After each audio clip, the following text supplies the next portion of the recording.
Oh, hey! Thank you, Chihuahua. How you doing? Yeah, thumbs up, thumbs up. How's everybody going? Join in the live. Hold up, let me get myself settled. Stuff. How's everyone Sunday? You know, it was raining when I woke up. I was like, oh, all this rain. Sure, right? I was like sleeping and they said, shh, can you stop with the rain? But eventually stopped. Hey, I'll take the Renee. rain over the snow, though. Tell me about it for real. Gotta take the rain over the snow. For real. Hey, Renee, what's going on? Well, Tracy, Renee said, hey. All right, yeah, so a little bit late. So let me drop the intro a little bit. What you drinking? Some water. Oh. Hey, CM, what's going on? My moderator. Renee, you about to be ready. You about to be my next moderator, too. Yeah. Renee, let me see. Yeah, my thought was like, oh my gosh. I've been learning a lot about you on these lives, so I don't know. I'd be having to check. Yes, I was drinking water today. I did a baby tonight. Maybe I should go stop by the store, get some sequins. I ain't had that for a while. Auntie Mama, Tracy, Auntie Mama say, hey. Thank you. Make sure your thumbs up. Yes, make sure your thumbs up. Like, subscribe, y'all. Share. Most of y'all subscribed already, but share, like the video, y'all. Let's see. Yeah. All right. So while we letting people on them, let me share my thing. Oh, yes. Yes, CM. We will talk about that too. I saw it today. You know, the Emperor show, her thing popped on my YouTube. And I said, what is this? I said, I thought it was Ariel Curry. But when I saw it, I said, it was another mistress. I said, who is this shit? All right. So let me get my notes together. I'm going to intro y'all.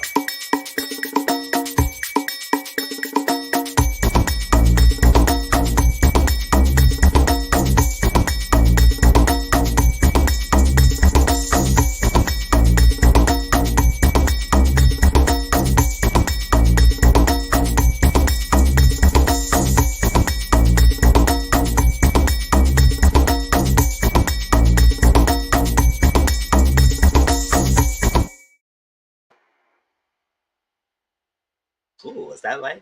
Hey, what's going on, y'all? What's up? What's up? We have a lot to talk about today, so I'm trying to get things together. Right now, I'm sharing my review of the Married First Sight I recently did with the Boo thumbnail. And also the Second Sister Wife, my first reaction review on it. So that's that. Yes, yeah, we will talk about that blogger and Martell when we talk about Love and Marriage Huntsville. That would be the next topic. And let me see. Hi, everyone. Hey, Joyce. What's going on? Driving, listening in the bushes. All right. I hear that. Okay. All right, so that's all I need to share right now. Let's see. So far. Yeah, I'll share the other ones when we get talking about the topics. All right. Oh, Tracy. Oh, Renee said you look like a diva, Tracy.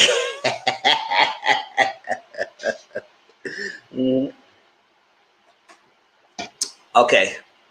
So the lineup, y'all. Oh, before we go to the lineup, tell you some upcoming shows that's coming out that I will be reviewing, whether it's live or recorded or a mix of both. And so like that. So Ready to Love this Friday, April 2nd on OWN. It's the season 4. So probably this Sunday, or well, I don't know, maybe this Sunday is Easter. I don't know, a lot of people might be with families and stuff like that. So I might do it just probably on that Monday and not do Sunday. I'll let y'all know whether I'm going to do a live this coming Sunday. So like that, because, you know, Easter thing, my family want to do something. So I know. We'll see. But we will talk about that either that Sunday if I'm home or that Monday. We will talk about Ready to Love. And Iyanla Fix My Life is coming on April 10th. It's the final season. Yes, Renee. Yes, like. Oh, Tracy said, come, Auntie Momo said, come through with the beat face, Tracy.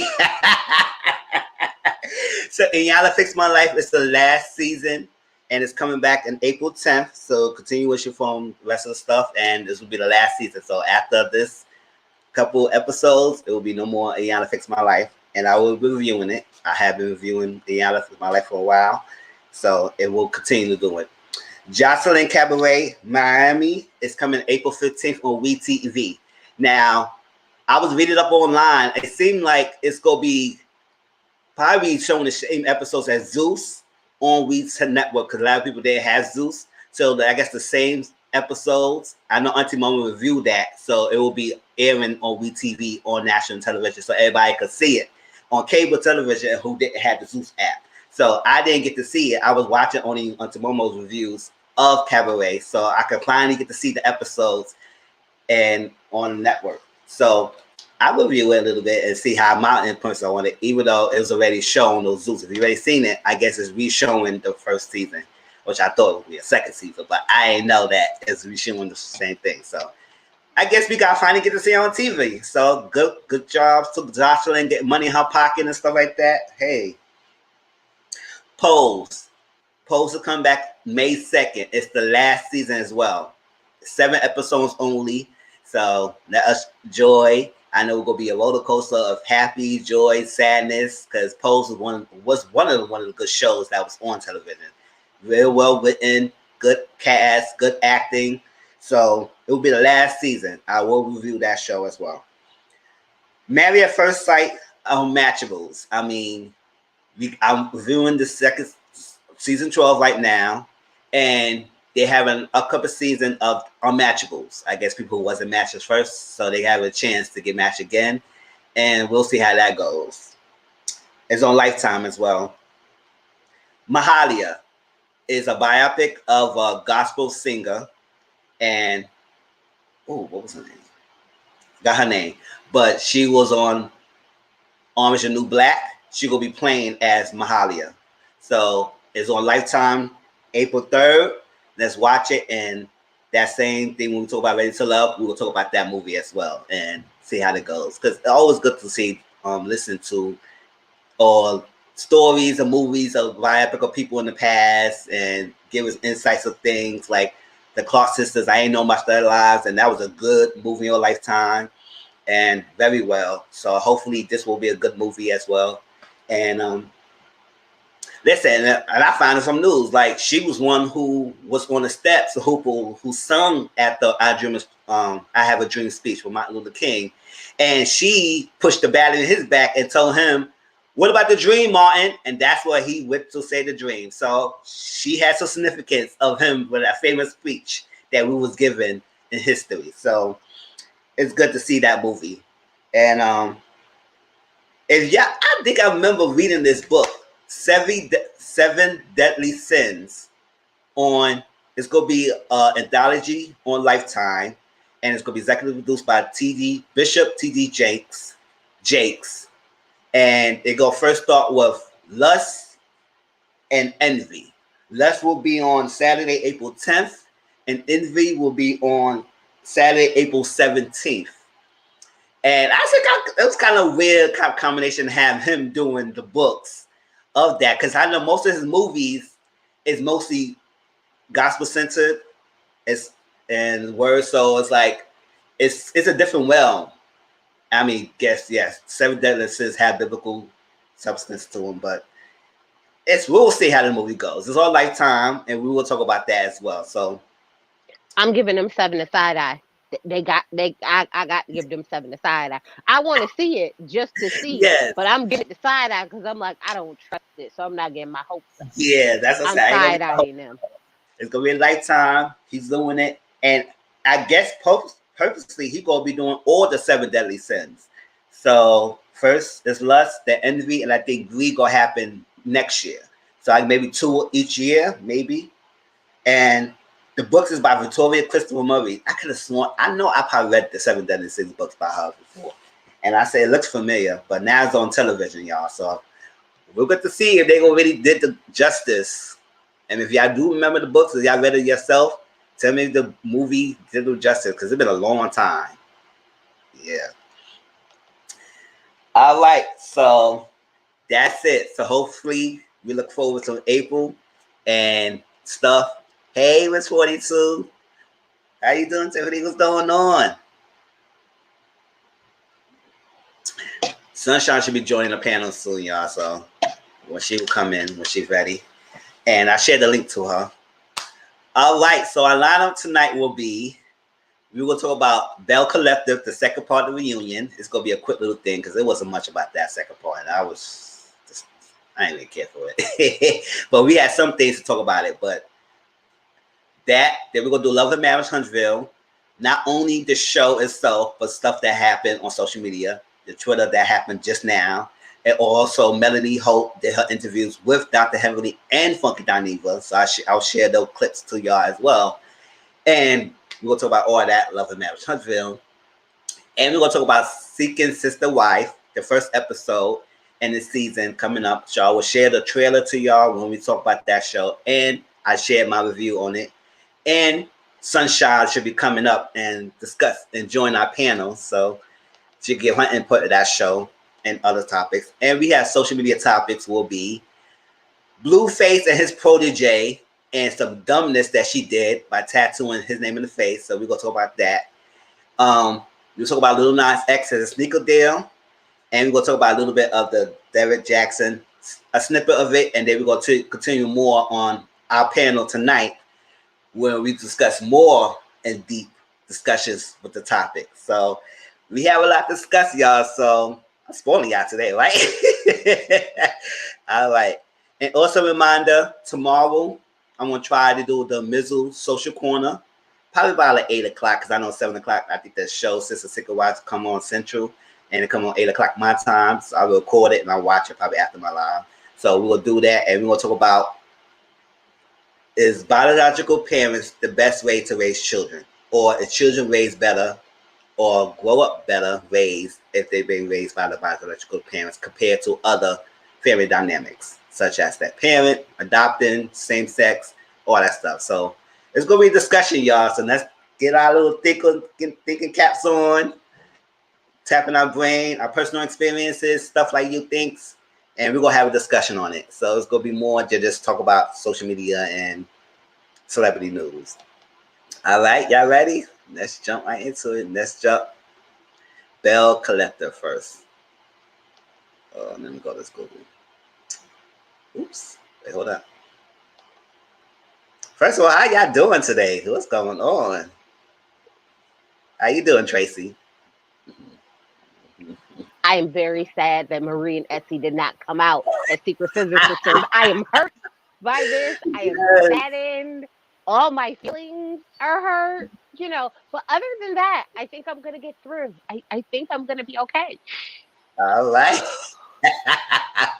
All right, let's get to Belle Collective. Let me share this, y'all. All right, I said I was going to show the husbands of the show. And I just like sometimes, y'all need to get it together. These shows need to get together. When you have cast of people, have it in all one website or something like that. I got shirts all these different areas to find everybody. So let me show you Latrice and her husband. This Latrice and her husband. Hope this is clear. This is not the, oh yeah, this is a clear one. Mind you, y'all, he's 20 years older than her. And we don't know how old she is because she don't want to tell her age, which is fine. She's 32 going on 33. Oh, okay. So 20 years. So he's 50 something. Okay, that's not bad. Lazy Sunday around this way. I hear that. I said that. It was raining this morning. Rain makes people lazy. Okay. This voice, I can't see you good. All right, so this is Latrice, her husband, Cliff. So you know, this is the one who should be calling Zaddy throughout the whole season. His name is Cliff. So his name will be Cliff in this live. There ain't gonna be no Zaddy up here. He ain't my Zaddy. It's like that. So his name is Cliff. All right. So let me show you the other person. And then a little bit more. Ooh. That's Cliff. Let me show you Glenn. I'm mad they don't have everybody together. It's like, especially now, they didn't have the husband standing up with them either. All right, this is Letitia and her husband, Glenn. All right. What y'all think? What y'all think?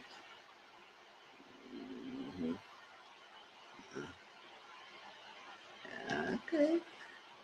This is her, Letitia, and her husband, Glenn. That's the one who won the contract. All right, but Cliff needs to go back to calling dance battles. Oh, oh shit! All right, see how we cutting up. So this is Glenn and Letitia. And let me show you Cedric. And let me show you. So apparently, this is a side view of Marie and Cedric, but that's not clear. So I'm just gonna show you Cedric on by himself. All right.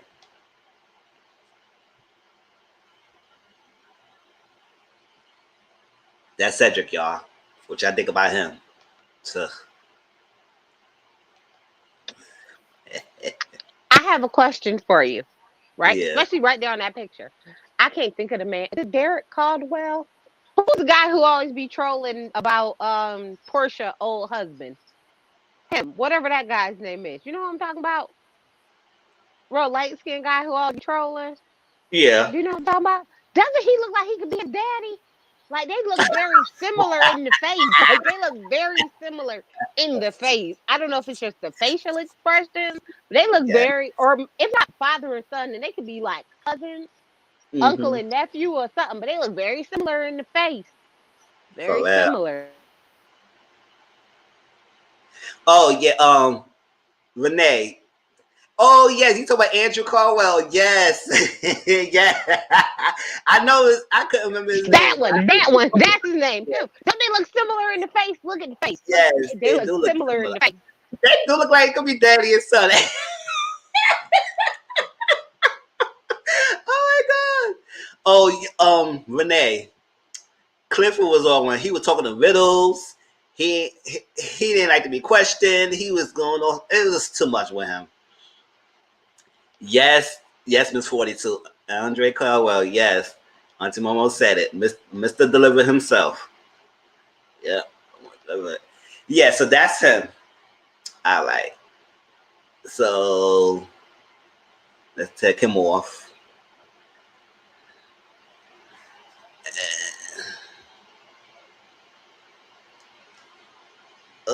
That's it. Let us. All right. Let me just. Don't forget Marie's other spouse. Where is Essie? Oh yeah, what's Essie? Like oh yes, that's Essie. Yes, thank you for reminding me because I was totally forgot to leave her out of it. This is Essie, y'all. I mean, I couldn't get a picture of where she facing the camera, so this her. What y'all think about Essie? Yeah, this is Essie. This is the business partner of Marie, who is her soulmate. I mean, I guess I understand what they mean. It's soulmate. It wasn't meant to necessarily means a lover, but we all think it is that way. But I thought so too, because the way she said it, it seems like she said, "It's my better half. This is my soulmate. This is another thing." But you know, sometimes people say, spirit animal, or it's like we connect so well. So that's what she's saying, that we are cool together. And apparently Essie has a husband. That's what she said. Essie is the best spouse. Yes. Factual. Yes, I hear that. Okay. Every time I see him, I'd be like Mary J. Blige, like, I was your lover in your sex. Yes, I see that right there. It's like, why are y'all playing with me? But it's okay. Let me come back down. Sorry. My bad. I don't mean to out anybody. I know that's wrong, but just in my mind, that's what it is. Yeah. All right. So this is the girls. Oh, that's the right time. All right. So there's a couple things I wanted to mention. Oh yeah. I purposely It's not showing Kaylon because I don't care about that chick. So if y'all want to see who she look like, y'all look her name up. I don't care about Kaylon. She's not factor in my figure lives. That's all it is. But we get to talk about her because she's part of the deal about the blogger. All right. So Kaylon, the white chick on the show, she said, it was so dumb. I wish Egypt would have just corrected her and just took. She said she went to the blogger to get information from him. Correct me if I'm wrong. Bloggers pull out information of stuff that they get from people. They don't tell you information so you could get ammunition against the person. And if so, why will you need ammunition against Marie? You had that one interaction at that figure brunch where she called you. I just said, shut up and stop it. It's a Letitia turn to talk about the event. We don't need to talk about you right now. And you monopolizing this time. But why do you need ammunition? What other stuff? Unless you want to go off a bat for Letitia or Latrice and Antoinette. Now, the interaction and how what Kaylon was talking, she would say, oh, they had nothing to do with it. They had nothing to do with it. All that stuff like that. And I said, no, you cover for them. Because I think they might not have nothing to do by going directly to the blogger. But I know they had something to do with telling you information that you could go to the blogger about Marie. Because they didn't care about Marie. So for you to say you're going to blogger to get information from him so you could have ammunition against Marie, okay, that's stupid. Bloggers don't give information out. You give them information. So all that stuff you said, it had to be something. And if you don't know Marie life like that, somebody had to tell you about Marie. And the only person I could tell you who could tell you about Marie is Latrice and Antoinette. Whether they want to admit they was involved on that or not, or whether you believe they are involved, I believe they are connected in some way, shape, or form. And Antoinette looked very guilty sitting there, looking all she spaced out, dazed out with Kaylon talking. And it's like,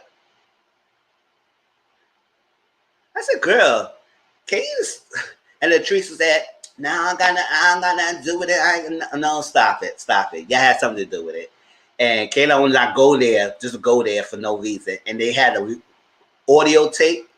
And this Cypher guy is stayed blasting Marie even after the reunion part 1. He keep coming with more clips about Marie. So I said, what is his angle or gripe about this girl? So like that. So white girl Kaylon said she went to the blogger because she wanted to get information from him. And that's stupid. You leak stuff out because you was told with something. You gossip over Antoinette and Latrice. They told you some things. Marie got you on your nerves when she called you out on the brunch. And so you went out and tell this blogger some things. Stuff that you was a privy to. So how you would know about the baby situation, the baby movement, all that stuff like that, if you just want to get information? That don't make any sense. So you told them stuff that was told to you. I said, girl, bye. Tracy, tell me your thoughts about that. Okay, we'll move on from this girl. I think I'll be very happy if I never see the great-granddaughter of the Confederate on my screen ever again. I will be happy. I will be okay. I completely agree with you that, you know, the information was ciphered through her, through other people. They were having the conversation. She got the information, and she went to the blogs. But the blogger, to me, because people was like, oh, he's running out and doing all this, but he just got out of jail. He's a convicted felon. He, you know, went to jail for extortion and tax evasion. So I'm like, maybe he knows. Maybe him and Marie was running the same scheme and he got caught and she didn't. I don't know. But I definitely feel that there is some deeper malicious intent going on there than what is being said, because you are coming very hard about someone who you claim not to know, not to care nothing about, but continuously brings it on. And yeah, Kaylon, just, if I never have to see her again, I will be completely okay. But Antoinette, I give her all kinds of side eyes because she's only here because of you. Yes. And she had to get the information from somewhere. And I don't think Latrice and Kaylon are that good of friends on their own. Yes. Antoinette. And that's why I feel like Latrice said, like, I didn't tell the blogger anything. I didn't tell Kaylon anything. I didn't do it. The only person she talked to was Antoinette. Antoinette ran over to Kaylon and told the business.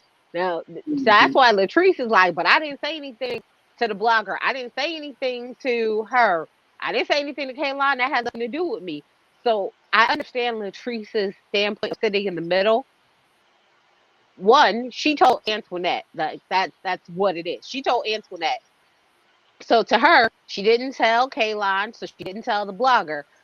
But on the other hand, if we're trying to build a friendship, you should have never told Antoinette the business so that Antoinette would have it to tell Kaylon for Kaylon to then go and tell the blogger. I feel like at this point, because her white fragility and her, it was just shattered and it was bothered and it hurted her perfect little white world that she lived in, that she had a problem. And anybody who came for her about it was a problem for her. And I would prefer not to see her. I understand if you want diversity on a show, I'm gonna need you to pick somebody else. I'm sorry.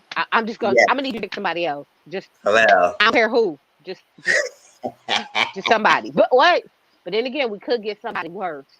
So I'm gonna need to not get somebody worse, please. Just Carlos, if you listening, don't do this to us again. We can't with her. Leave her be. So I can't. And CM said Cryon is mad. Remember we did Katie saw. I love that nickname, Cryon. Yes, she mad that nobody bow down to her, especially Marie, all that stuff like that. And then Tamba said that she lost sympathy of Kaylon because she went to the blogger. But I said you had sympathy for her before. What was that? Like, what was the sympathy that you had for her before she went to the blogger? I ain't had no sympathy then when she cried out that we don't do things. We don't do that to black people. We don't do that to black people. I said, girl. You know what? I find that it's easy to not necessarily sympathize, but empathize with somebody when they are going through something that you're normally used to going through, and you know what that feels like. So it's like, I didn't sympathize with her. No, not at all. I had empathy, like, oh, I understand how she could feel like she's being attacked at this moment because we're, as the minority, we are used to being places where we just have to shut up and take it when people talking crazy. So I understand, but no, girl, I can't give you that. Get off my screen. You and your goat. Get you and your goat off my screen. Yes. And don't come back. Yes. So they let Cryon left. So she left. And they brought in the husbands. Okay. So they want to talk about Marie and Cedric first. The one I show you who look like Mr. Delivered. Everybody keeps saying that. And so Cedric was talking and he said that they are not really married. That's what we got. They didn't marry again. They got married, they got divorced, and they got back together in the relationship, but they was not married again. So it's like, and then he said that he's not biological parent of Juez. They only got a daughter shared together, but the other 3 kids was not his. And he said he's not biological. So they asked him, "Oh, your father figure?" He said, "No, his father is in his life and all that, but you could still be a father figure. You still be a role model to the boy. Why are you not around?" But that's that. Now, talk about the trip to Aruba. He said him and Marie had plans to go together because that was the arrangement, but she backed out of it, and he decided to still go on a trip. I said, yeah, right. And yeah, I said, yeah, right. You know you did. You still wanted to go, whether she went or not. And he mentioned that he didn't like the connection that Essie and Marie had, because when they brought up Essie, he said, "Oh, you want me to get up and go to the other side?" They even tell him yes. He got himself up to go to the other side. Like he said, "I will go." It's like, how you just gonna get up yourself? And like, Essie would have wanted to sit next to Antoinette, but no, next to Cliff, because Antoinette left that scene because she had nobody with her. So he went up and went to the other side, and Essie sat up next to Marie, and he said he don't like men. He only like females. And when they asked him what you doing on the trip and stuff like what you doing, he danced around the whole question. He danced around a lot, talking to riddles. I said, can you just answer the questions? Because I'm getting tired of it. Like, can you answer the questions and stop talking to riddles? And that's what he was doing. He said, oh, we had this strange connect, this and this, and it's that, we not biological, and this, that, and all that stuff, and we had this arrangement. And I was like, can you just answer the simple question? Why is he going to riddles? I said, I don't like that. He's going back and forth. And even when she was asking him about Twitter saying you about sexuality, he took a long way, but then he answered the question. And Cedric something. Tracy in chat, tell me what y'all think about him. I have a thought about this whole trip to Aruba, right? Have you ever planned a trip with somebody and you was like, oh, dang, I really got to take this other person with me, but I really don't want to. So you kind of plan the trip, making sure the other person can't go. Like, you make sure to plan it on a week that they already got plans, or that you know they're going to be busy, or, you kind of plan it, not intending not to invite them. I invited them, they just couldn't make it. That's what that trip seemed like to me. It seems like it was planned. He wanted to do it. He didn't want her to come, but he didn't want to be the person to tell her, no, you can't come. He wanted her to be like, oh, no, I can't make it. You see what I mean? Oh, yeah, that's how he invited his friend, his guy. Yeah, yeah, but the guy friend was already going to begin with, because I'm not going to lie to you. Let me tell you what I think. I think that he is going to other countries to find very submissive women and sleep with them. Or he has specializes for different meeker, smaller ethnicities. And he's going because he keeps taking all these international trips with his friends, which, I mean, not to be funny, but I've seen the things where they go and they're like, go to the Philippines, and it's literally just like to sleep with these women and potentially date them to one day maybe get them a K-1 visa and find their new wife. So I don't know if it's something like that going on, where like he don't want her to come because he's really trying to do what he's trying to do on the side, and she just gonna mess it up. But to me, out next season, if they come back, number one, I'm gonna need them to take a camera crew with Cedric on these trips so I can see what they doing. That's what he's Number doing. two, I'm gonna need to see Marie interact with her boyfriend, who I secretly believe is Essie, but that's just me. That's just me and my thought that it's secretly Essie. But okay, I'm gonna let y'all have that, but I need more background detail. But you know what? I'll say this: I do understand him saying, "I'm not Jerez's parent."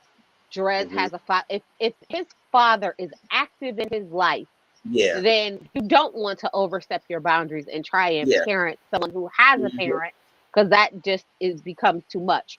But you should be a male figure in his life that he can look to, talk to, go to, and, for lack of better terms, like an uncle, like an uncle, kind of, someone who you can talk to, who you can bounce things off of, who you can relate to, who will check you when you're wrong, but not necessarily like a parent would. Does that make sense? Like, I'm gonna need him to find a better position in that life. But then again, I don't think he want to be there anyway. So I guess. Hey, Takoya, what's going on? I know you'll be at work, you busy woman, but thank you for joining in. So if you got a little time to listen up. Oh, excuse me. So we're going next to Letitia and Glenn. She talked about how she got a lot of deals from people outside the show who come and offer her to be plans for the Ferris Street, which is great. That's happening. So hopefully next season we get an actual plan going. If it's not that building, something else going with the block, and we'll see how that goes. So it's great that she's getting people who buy the vision that she's coming from on the show. to actually do something for the block, and she's very passionate about that. So we're gonna continue about that. Now, my thing was about this baby thing. They really didn't really discuss it that much. They didn't really answer, in my knowledge, because when I was sitting here watching the thing, I was kind of bored. But so maybe I missed something, but it's clearly they didn't really touch on if it's his child or not or whatever. It just said there's a child out there. It was put on the blogs, and then they switched that conversation to something else, and we didn't get no clarification of the child. So it was like, okay, so what was the thing about the child if it's not his? Like, I don't understand why they brought it up if they didn't want to talk about it. Yeah, Tracy? So I watched an interview that she did with DJ Richie Sky, and what the thing was because she was not originally supposed to be a cast member, he didn't want that part of his life brought up. He didn't mind them talking about the infidelity, but he said because of the situation with that child's mother and how that is, it is best not to speak about that child. So Carlos had already agreed to, they would talk about the infidelity, they would talk about that, but they wouldn't talk about the outside child because of the relationship with the mother. And that's something that she had told Latrice, which is how it got back to the blogger. Not necessarily that he had an outside baby, because they were saying that they had heard that around the town, but that they didn't want to talk about the outside baby on the show, and he made sure to bring it up, so it would kind of force them to talk about it on the show. So I understand them trying to skate around it to try and, give it as little possible air as they could because of the mother of the child and kind of how that relationship is. But I agree with you at the same time. You should have just cut that out on the editing floor. And I don't know if they had a way to cut it out, or editing it would have been hard because of the conversation. But I do believe that it was a lot deeper. Or maybe they said more and they cut it out to give us the smallest bit they possibly could to try and honor. Because then Glenn was like, he wouldn't come. Like, if this is what they did to him, he would not come back. And I don't know if Carlos is trying to stay away from getting super, super messy like Mona would. Because Mona would have invited the baby mom on the show. Like, hey, come on. Come on and get this check, girl. Come get this check. Let's talk about it. But I think Carlos was trying to respect their wishes in, this is our marriage, this is us, that is outside, leave that out. So I understood when I seen her explain it in the interview more, I got a better understanding of why it was the way it was. Because I'm with you. At the reunion, I was like, baby, check what? Where does baby come from? Is it his is it possibly his baby, or is it really his baby? Oh, okay, we're just gonna stop talking about it altogether. Oh, okay, well, let's just move on then. Okay, that's girl. Us. Maria, Takola said Maria is going to get kicked back from this Ferry Street if she is scared. You believe that, Takola? And oh my gosh, Takola, thank you for the super sticker. This is my first super sticker ever, so thank you so much. Oh my gosh, I love it. Love you. She's been one of my, with her and CM, they've been one of my best two supporters on my channel, who watch most of all my videos, who do a lot of commenting and all stuff like that. So I appreciate that. It's very appreciated. I love it and all that stuff. So yes, I didn't get to see some of the interviews because I know Latrice did some interviews and stuff like that. So I didn't get to see her, stuff like that. And sometimes it is best to get the interviews and listen to them, so they give you background stories. So maybe I will watch that interview and see, to get the connection, because sometimes you don't know the whole story until you see the outside stuff, and people post receipts and stuff outside and the show, and that's how you get the clarification of things as well. So I will see that interview probably later on. It's like that. Let me see what else. Oh, I did the last. Let me see what else. Then they talk about Latrice and Glenn. It's like Latrice and Glenn. No, Latrice and Cliff. Oh, I said, oh, they thought that existed. I mean, Latrice and Cliff. We found out, no, he did not fund her Goddess Lymph Beauty. She did that all herself. She did all that herself in a trunk of a car that she said, and she started building that business by herself. So it was just so happy, and he appreciate the drive and the businesswoman mindset and savvy person that she is. All that stuff. We do know he invested in the Sensual Beauty, the Sensual hair care line, but he never took part in the Goddess hair length. So that was nice, and he said he minded that. And oh yeah, we find out Cliff got 5 children already. 5 children, and she wants a child herself from him. I said, girl, you purposely left that out the season because you want people to vote for your figure out. I mean, he's an older man, so like that, but 5 children? And one of the children live in the house with them. I think that's what they said. So it was like, oh, okay. And she's happy to be a stepmom. I mean, I guess all the kids. And most of the kids, oh, well, if she's 30-something, most of the kids is close to her age. Yes. Because all his kids, the sons, so like that, or over the age of 20. So I was like, wow. Yes. I think, well, yeah. And then Dakota got me from, introducing each other. And yeah, because she showed one of my videos, and she came from Auntie Momo channel, and she saw the thing, and she became a great subscriber. Yes, I would say, he got 5 children, and she wants a child herself. So I say, Cliff, you better get ready, because she about to jump on and get some children. Like, come on. I don't think she's ready yet, but she said she will have her own child soon. So that was a bit interesting information of that. Other than that, they support each other, they love each other, and what was her love story? She said they met at a club, I think. Met at a club. They started talking. She liked his daddy wish because she said she liked dating older men. And from there, that's it.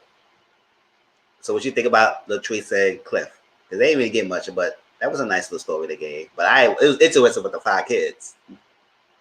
Next season, I'm gonna need to see her in therapy because I'm so tired of her calling that man daddy. Like I just can't. Like I'm gonna need you in therapy, girl, to deal with these issues that you have. I'm gonna need you in therapy. Okay.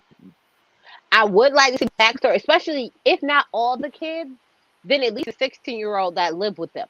That kid, like, how does that interaction look like? What do you look like as the stepmom? Do they like you? Do they respect you? How does that work? I mean, I don't know how it would work if I had a stepchild that was only 5 years younger than me.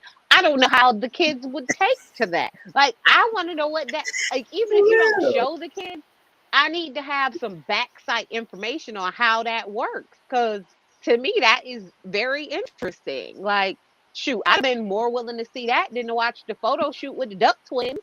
I mean, I would prefer to watch that. Like, but okay, girl. So next season, I'm gonna need some more depth from her. And did we figure out where her hair care line was in what stores? Where? No, she keeps saying the stores, national chain, but we don't know the name. I was like, if you're gonna be proud of being on national chain, people need to know the name of the store so they could go to the store and see it. But I tried to look it up. I tried to Google it. I tried to look. I was like, I was, it's Sensual Beauty somewhere, so I don't know the caption for the show, but I was like, yes, if you would say a national chain line, you would mention the name. You know what? I'm gonna look on HSN.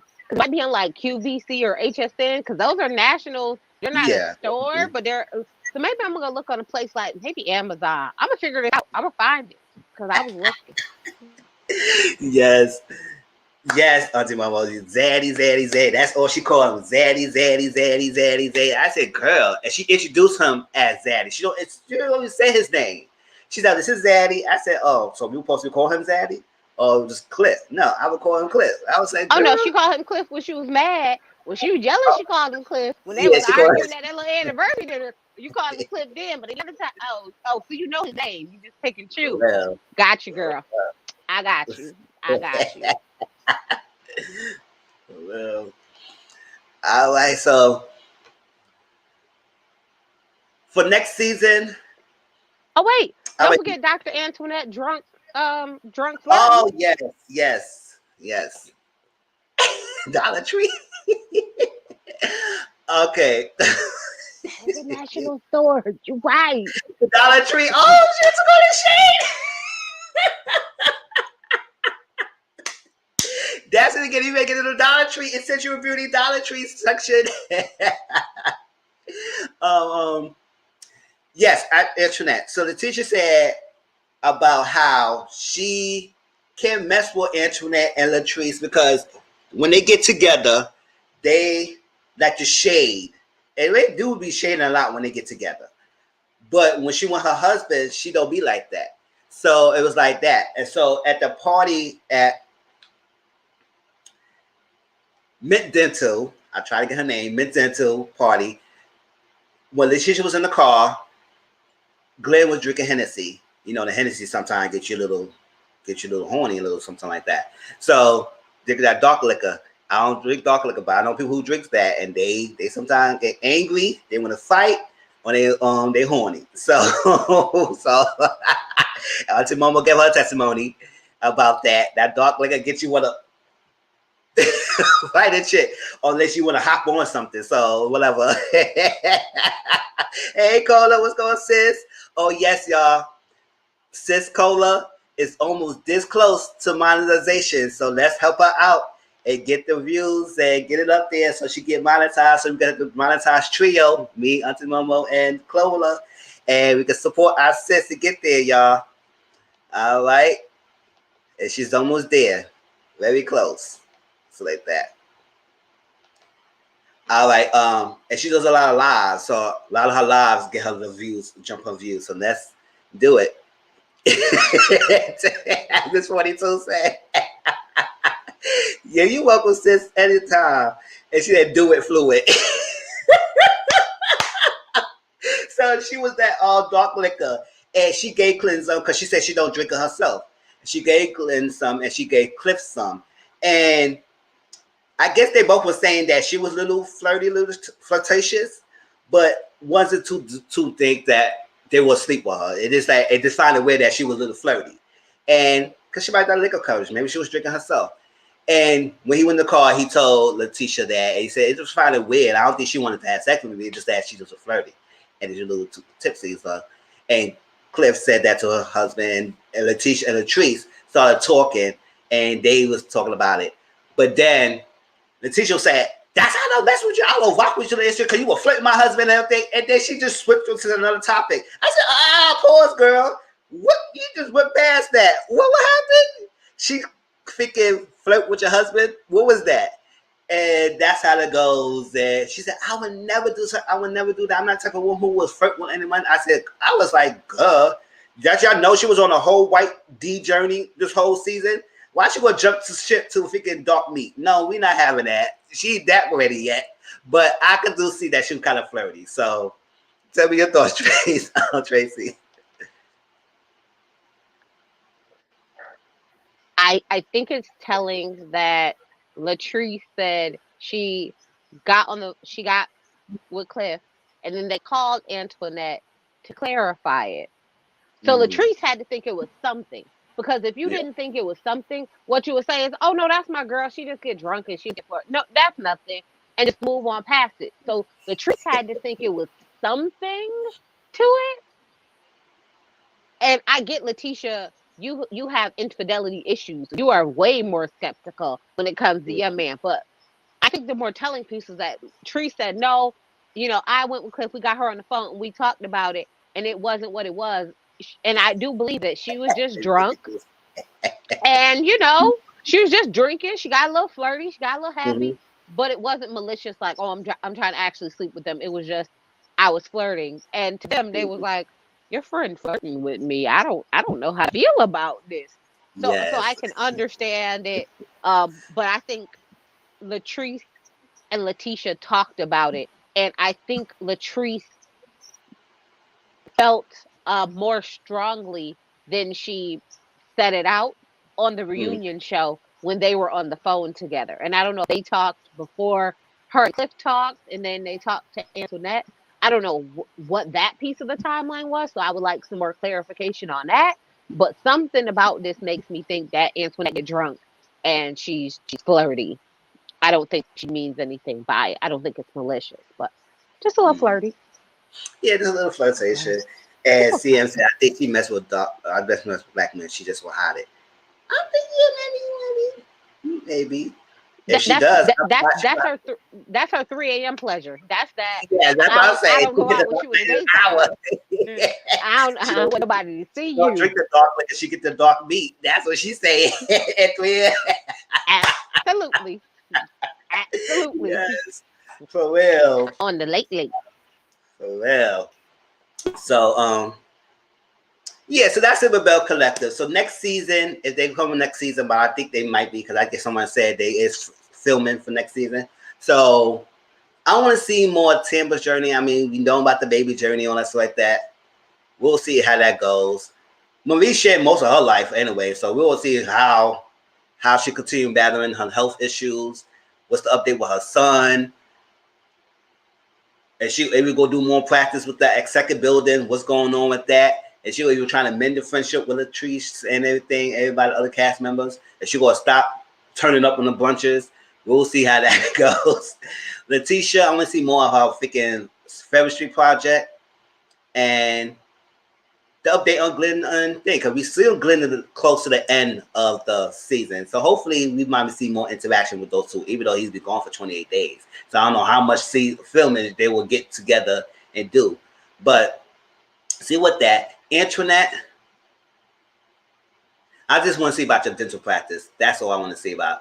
And then Latrice, I mean, Latrice, I want to see more about the interaction with the children, like you said, with the step. I want to see more of that side of her thing. We see a lot about her business side when we know it's successful. Now we're going to see about the side of family. Maybe start a family herself with Cliff and getting pregnant, all that stuff. So let's see that journey, if that will be happening next season. So what's your thoughts about what you looking for next season? And we're going to move on to Love and Marriage. Okay. So Tambra, I want to see her balance career and motherhood. Tambra, I want to see her balance career and motherhood. I want to see her win and be able to balance that and maybe get on to do some different things. But I also want Tambra to give us more of the true her, not her representative. I got enough representative. I'm good. Marie, I want to see her actual place of business where she does work, because every time I see her, she's at a table with no computer. She's at an office with no people. Like something about just you at a house with no furnishings. You at a house with no furnishings. I mean, you in a closet and it's empty. You got 5 items in there. Something about that just seemed a little sus to me. So I need to see like the real. They said they opened up this bigger practice. They could be like Dr. Jackie, and they don't show. They show people moving around in the buildings. They don't show no real stuff that's going on, but at least make it look like something. So, that for her. Letitia did say how her brunches, she's been doing it since 2017, and she does 2 of them a year, and they all have different themes to them. So they are different themes based on, she had like Portia Williams in 2018 hosting events. So it's not like she hasn't actually been doing it, which was surprising to me. But I think twice a year is something more doable. So I would love to see. I mean, if they could give the Gorilla Glue girl $50,000 and all she did was have glue stuck to her head, I'm pretty sure people would invest in, revitalizing Ferris Street. So I would love to see her get a proper business manager and properly set up the revitalization of Ferris Street. I would love to see that happen. People donate, people give, especially if they could put it on TV. I know more celebrities give just to keep their name kind of flourishing throughout. So I would love to see that happen. Latrice, I want to see your backstory. I want to see you and these stepkids that's damn near your age. I want to see how that work out. I want to see that. Antoinette, I want to see your business. I don't want to see you faking it with another guy. If you gonna date, I want to really see you date. Like, and I know it's really gonna be with people who look like this and not like this. So go ahead and date people that look like this, and it's okay, girl. Just make you happy. And Kaylon, I need you to go with your goat and never show my TV again. That's all. That's all. All right. So, Chad, any little thoughts of Belle Collective before we move to Love and Marriage? And so let them know so I can get myself set up for Love and Marriage. Let's go right here. Because I got to share some clips. Let's see. Martell Holt is literally dragging us to the pits of hell with him and Lil Nas X. They swinging around the same pole, just on their way. I just can't. I was so. Oh, he irks me so bad. Tell me about it. This recent episode, yes, he got me agitated and pissed off. When I was a lot of things he said this episode alone was too much. That last conversation at the end between that conversation right there, yes. I was like, oh, he deserves everything he gets after that conversation. Well, after that's that. what I'm saying. Oh, what was it? Hold up.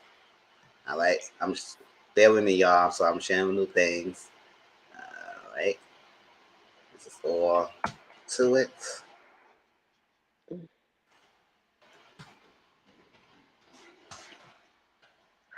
Is it sad that Marceau is like the MVP of this season? Is it sad for the men? Like for the men, he is the MVP of the season, and you know that's sad when we got to give the misogynistic one the MVP of the season. Like, man, well, I don't like that. Oh, where's Sunshine? Let me text her. I know she said she was coming. Oh, okay, 15 minutes. She's coming in 15 minutes, y'all. All right, so let me text her back. So okay.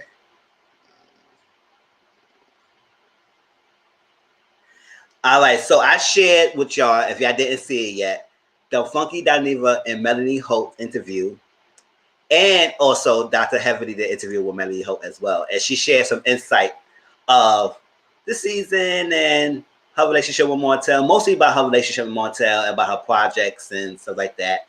And Dr. Heavily and Dr. Heavily and Funky Dineva interviews was kind of similar with some of the questioning, so some of the answers was the same. But it was little slight differences. Heavily interview was more of who she is and Martell and then her projects. And Funky was more of the show about her and Martell, her, Letitia, the production and everything. And it was a little bit about the project. So it wasn't too much of her singing and stuff like that. She didn't hunt Dr. Heavily. But that was the little slight differences of the two. Yes, bro. And said, Wu Chow, Martell, and Marceau. Yes, we will talk about that. All right, so in the midst of talking the show, because the last live we did, we stopped at going, they was about to go to the girls' trip on the day true treat, and that's it. And since then, I haven't talked about it yet, so I missed like kind of 2 episodes and this one. So I'm going to talk about some major bullet points, because not everything will be a long thing. Major bullet points, and then connect some of the stuff that Melody said in the show. And apparently next week will be the season finale, but it's behind the scenes season finale. So I said I would technically think that this week was the season finale and next week is just behind the scenes extra footage. Because I would say why behind the scenes will be the season finale. Unless they go give us some tea that we're not privy of how. Because it's like it's going to be scenes of episodes, whatever. So next week's the season finale, but it's behind the scenes. So I don't know. That's something. And then the reunion. Can't believe they're going to have a reunion. Wait. And so Carlos was listening. Because remember how we always say, like, oh, no, we want to see a whole argument, not just the pieces of it. That's he did a thing that said, like, it's going to be the more in-depth version of these things that everyone's been asking him about. So I was like, yes, Carlos, listen to the people. Because we need to understand. Yes. And a mad Melody didn't chuck him in the head with that doggone glass. But you know what? Let me just come on back.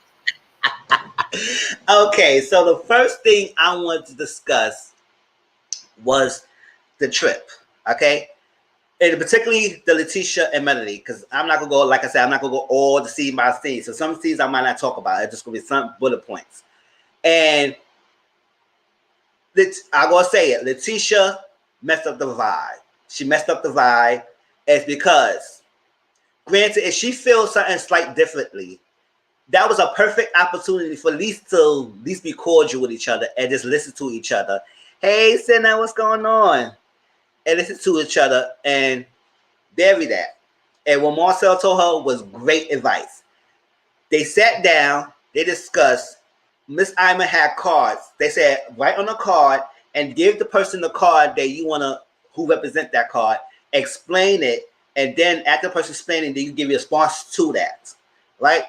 So Melody gave Tisha a misunderstood thing because it's like, you know what? I think we misunderstand each other because the time when you had to sit down with me and you discuss why you feel our friendship was falling because I'm not spending more time with you, it's not because it was you. I didn't dislike you. It was nothing you. I just had a lot of things going on, my business, my marriage, all that stuff.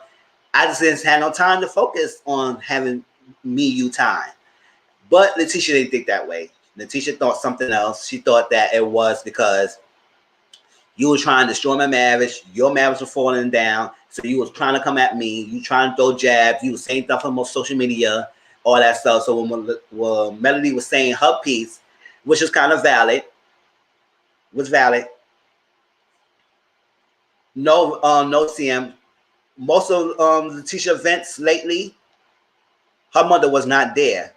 And I was like, that's something. Because she said she don't want to cause tension with the other cast members. I said, but then you go take her to Kimmy's event and that's it. But all your events that you barely have your mother there, that's tacky. That's tacky. And somebody called her on it. And she said, your mom coming? She said, no, I don't want that drama. I said, now you don't want the drama? Because your freaking husband was getting on your behind. That's why. Now you want the drama. So, yes, it was valid. And I understand. Yes, she had a lot of things going on, especially when you're going through a marriage, a divorce, and cheating, temptation, stuff. You don't really have time to spend time with your friends. You got kids, you got business like that. Sometimes your friends might have to understand. And some friends might be selfish. You say, oh, we hang around all the time. We hang out all the time. We hang out, and you don't want to have time for me. But other people will understand that they're going through something. And so that was that. She just said that's BS. And that went downhill from there. And then was going back and forth. And then Letitia told Marsaw said, you need to take accountability because you want Melody to take accountability, but you're not taking accountability for even disrupting the harmonious atmosphere they was having. That was going good. And in what world do you think that somebody will call you BS on what you think that is your truth is something that they're going to be okay or calm with it? They said, oh, you call me BS? Okay, that's all right. It's BS. No. If I'm telling my feelings and telling my truth, don't call BS on me because there's going to be an argument. And she didn't understand. She was like, took a while about it. But her husband said, listen, she drowning. We good. She need a hug. Just be there for her. Listen to her. And if you guys don't come up with your own mindset, then things be good. But that's that.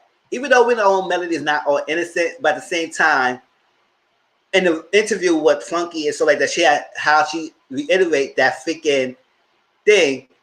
What Benny was saying was truthful. Yes, it was some stuff on social media that was said about the mistress, all that stuff like that, and there was a hairdresser and all that stuff. Whether it was true or not, I don't know. Melody put it up there, Martell put it up there, but it was on social media. And then that's where Letitia and Marceau had an interview with that mistress, and she said, "Oh no." I said, "Yeah, she will say no on television. She not slick. She will say no on internet, but that's that." So I said, "Listen, you could have had that differently." And at that close to the end, I will jump ahead. She did apologize to Melody, and we will see how it goes. At least to be cordial. We don't know they're gonna get their friendship back the way it was, but at least be cordial and see how that goes. So Tracy, tell me your thoughts about that part. And chat, you chime in and tell me your thoughts too. Letitia got herself on Beyonce's great internet and go sit there and tell us, oh, my mama would never do anything like that. Well, why you don't invite your mama to your event? Oh, because she going to cut up and act a fool. Yes. Oh, you don't want her tearing up your stuff. Oh, I got it. So, but you let your mama go run wild and tear up everybody else's stuff. Oh, okay, girl. Make that make sense. Mm-hmm. Not at all. But what gets me with Letitia is, just like Kimmy said, she starts in the middle. The original breakdown of their friendship was what Melody told her, because that is what she told Melody. That was like the middle of season 1, before she had said anything about Marceau and his cheating and all of that. She said, I don't feel like we're getting along because we used to hang out and now we don't. So that's clearly where the problem started. That was like, yes. No, it started when you started insinuating that my husband was cheating on me. Like, so that's when, but those two don't work. She can't say, because Tisha said the friendship started to break down when Melody stopped, hanging out with her so much. And then now it's, oh no, it really broke down once you started saying my husband was possibly cheating on me. Okay, well, Ariane done said that your husband is Ariane said your husband is cheating on you. Yes, She named a woman. She named the woman her husband was cheating with. So, yes. I mean, I'm going to need you to pick a struggle and pick a side.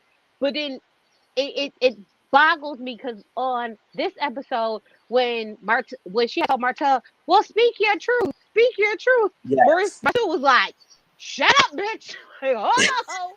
Don't you dare. Yes, he was saying, cut it. Yeah. Cut it. Don't you tell nothing because them two was cheating together. They was cheating together. That's what they was doing. He introduced her to the peasant. They was cheating together. He knows it. Mel knows it because when they was trying to get back together, he was pillow talking and sweet talking and everything else. So miss me all day. But Tisha's just too simple to get it. But that's okay, girl. It's gonna come down on you like a ton of bricks. And the fact that you keep using Miss Wanda to fight your battles, because Tisha's gonna give this apology, say this, and then next season she gonna send Miss Wanda over somewhere to be messy and do what she want to do, but she don't feel comfortable doing because she don't like to be in the middle of the confrontation. She was wrong. She's been wrong. She gonna keep being wrong, and not because she need therapy. Her maturity level is somewhere around 6th grade. Yeah. Oh yeah, I forgot, y'all. Oh, I said Sunshine just joined the chat. Hold on, let me get her in. Hold up. Hey, sis, what's going on? Hey. All right. As though y'all don't remember, Tisha is the one in this pink right here, and Melody is the one in yellow. Marceau is next to her. That's the husband of Tisha right here. Martell is Melody's husband or ex-husband because they finally got the divorce, so it's officially divorced. And this is Maurice and Kimmy. All right. So Sunshine, we talk about Love and Marriage Huntsville, and then after that, we're gonna talk about Seeking Sister Wild. But okay, you probably saw this show, and if you did, you can still give your input because it's a whole craziness. Yeah, I haven't seen this show. I'm gonna have to catch up on it. Right. So, I want to talk about that when she said, "Tell your truth." I said, Tisha, you was not there with what truth he was telling at that day. That met Melody throw a freaking glass at him, like chucking at him. He was saying some wrong things, basically saying that he said that she was cheating on him, and that's why he started doing what thing. He wasn't doing what she was supposed to do, and not giving him head, not giving him sex. So he must be giving out somewhere else. You keep cheating. You was a cheater. You cheating thing. You do the same thing as me. So why is it all on me? And that's when she got pissed off. She said, I'm tired of you saying that. I'm tired of you going around with this narrative. You keep saying that. You keep saying that. And that's what the thing. So when Tisha was saying, tell your truth, I said, you don't even know what truth he was trying to tell. He trying to tell lies. That's the truth he was trying to tell. No, that's not no truth. That was lies that he was spilling. And make it seem like. Now, to clarify, when Melody left him, she said she left him on April 4th. She gave that exact date. She left him on April 4th. I don't remember what year. She left him April 4th. That was the date. And she said when they was not together, or she was not coming back. She left them. She was not coming back. She was entertaining a guy. She was talking. It was no sex. But she said if they did have sex, that's her business. But she just was talking. It was no cheating like that. They was done. Their relationship was done. And I guess that's what he keeps saying. She did tell him that. She said, since you want to know, yes, I was talking to someone and everything, but it wasn't to that point. We was not together. We done with each other. So he took that and flipped it as, oh, you was cheating on me as well. But I said, if she would have did that now, you've been having a whole 5-year relationship with someone's mistress. And on top of that, she said you had relationship with other mistresses, especially one tonight who was going to Rampage. Miss Empress showed us some new Empress. I was like, who was this? I thought it was Ariane. It was somebody else. And she was saying, oh, you've been abusive. You were talking about me. You were saying all this stuff. You trying to threaten me. He never hit me, but I'm shaking. So he might do something to me. So I'm going to share my DMs. I'm going to share this. I'm going to share that to my sister. So anything happened to me, they going to know to come after you. She is tired of it. She tired of his lies. She tired of him blowing up his phone. And it's something else. It's not Ariane. And then she blew up saying that, oh, hey, Brandy, what's going on? All right. And that's that. So that was the whole piece about the teacher said, tell you the truth. And that was messed up. It's messy as hell. Like that. Let's see. Sienna. Sunshine. Let's see. To almost have 2 kids back to back, they was having, yes. Shoot, Sunshine. Hold up. So this all going on this show? Yes, this is all going because the middle couple right here, they was the EPs of the show and stuff like that. And Melanie said their intentions was to talk about infidelity, but that was the whole angle. They were supposed to talk just about the infidelity, but all this stuff came out and it just went rampage, it just went flaring up. And they had to talk more stuff, but their intentions was to come in and talk about their relationship, the comeback, and the infidelity, but more spiral out of control. And then when that phone call when he mentioned about the Ariana and he had a relationship with her, that's how it took the turn of the story, and more pieces came out and everything. So yes, he had a side piece who was dealing with for 5 years, a whole relationship with her, and on top of other mistresses. But yeah, he want to say his wife is the one that's cheating because she wasn't putting out. Okay.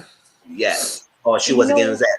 Melody said, I have been doing this stuff. I was not against giving him fellatio, giving him things like that. But I was not going to do it every day like a freaking robot. I'm not going to do it every day you come home. I would do it, but not as much that he wants me to do. So now you go take that and fuse that as the reason why you went out the step and have a whole relationship with her. Relationship with her. Oh, that was that. Let me see. So, what y'all thoughts about that piece, like so far? See, that thing always irked me. Was him saying like, "Oh, you weren't doing this enough. You weren't doing this enough," and for Mel to say, "I was doing it just as much as I always had been doing it. I just have never done it every day." So you went out, you stepped out, you cheated, you found somebody who was willing to do it for you every day or all the time, or not necessarily every day. It was every day that you've seen her because you weren't seeing her every single day of the week. So you were seeing Mel every day of the week because you came home every single day. So this person who you seen, let's say 3 or 4 times a week, was doing it every single time that you see her. How dare you go to the person you cheated on and say, "Oh, well, you need to do this every day now, because if I go over there, she's doing it every day." I'm sorry. Make those two make sense, honey. You stepped out on us. How dare you try and make it seem like I now need to do what your side piece is doing? She only got 20% of the work. Absolutely not. That's not how this is going to fly. But I think when it comes to Martell, he tells just enough of the story to different people so that they feel a different way about the story. Because when they went to the couple's house and they were having that conversation, they didn't know the side chick they didn't know she was pregnant. They didn't know that, he was actually still messing around with this girl. They thought it was something in the past that they were going to get over. The same way that when he was talking to Maurice was like, "Oh, fight for your marriage, fight for your marriage." It was also under the guise that this thing with her was over. I wasn't going back, and I want my family back. So because Martell tells just enough of the story to different people, it's giving these responses like, oh, or even with the therapist, it's like he says just enough to get the response that he wants, not the full story to get the, "Oh, no, you trash." Like, "Oh, no, you're trash." Kind of thing out of the scenario. So for me, it's like the manipulation piece that he continues to give is always real funny, and it doesn't cease to amaze me that he's doing it now with Mistress. But she went and posted on social media like, "Oh, well, that's not the way the story actually went. That's not really what he said." And like, but we watched him say it. It wasn't like they cut it and sliced it or anything like that. It was one like long conversation with no breaks. So what do you mean that wasn't how he said it, or that wasn't what he said? No, that's not what he told you. Like, I could feel her if it was like a cut and slice, like editing, but it was one steady conversation Now that's what he said. That's what he meant. The same way he asked you for a DNA test. I mean, he said what he meant. I mean, he just tells different people different things, or just enough so he can keep manipulating. But I'm happy they got divorced. Great for them. I wish them. I wish Melody all the best, and I wish Martell just takes Lil Nas X pole right on down, just right down, spin, twirl it, right down. Yeah. Sunshine, got any thoughts about it? Just for man, even not. If you don't know. So it was so he got another woman pregnant. Which one got the other woman pregnant? Which one? Martell, the middle guy, right here. Okay, so the guy in the middle. All right, yes. So the two in the middle. So the Martell with the yellow tie on. He was having sex with his mistress. Well, this one particular mistress for 5 years. 5 years. The mistress is now pregnant. During before the show started to air, Melody found out about the mistress, which is his wife in the yellow. He told her that it was over, that it was something that he did. It was they could move past it. It had ended. So that's why Melody said we agreed to go on the show, because it was something in our past. We were going to talk about infidelity and how in marriage we can get through things, because they had been together 15 years. So they was like, we could get through this. Was the premise of what she thought. She didn't realize get through the baby. No. This was before the baby. This was the marriage. So they had been married 15 years. The baby is new. The baby is within the last year. So she found out about this. They started filming this about 5 years ago. So she found right before they started filming, she found out about it. He said it was over. They was going to work through it. Come to find out, he was not done sleeping with the mistress. He continued sleeping with her throughout the whole time that they were filming. She left him. He said, no, it was over. They got back together. She got pregnant. She kept the baby. Like, the wife got pregnant. The wife kept the baby. That is their fourth baby together. She said, like, okay, after this, since I had this baby, if anything else happens, I am gone. I am leaving. And then during that particular, after she had that baby, she found out that, hey, he's still sleeping with this woman. And this woman is now pregnant with a baby. And that was her final straw, and she left. So it was one of those where she heard about it, but he explained it like, oh, it was something that happened this 1 or 2 times, but it's over now. And she said, like, they went on trips together, they was in counseling, they did all these things, so she thought they had moved past it. But again, this is why I say he gives certain pieces of the story to different people, because you tell someone just enough to make them think something's okay. Right. And then at the end, so within the last year, and that was the point where she got pregnant, the mistress, the side chick got pregnant, she had a baby.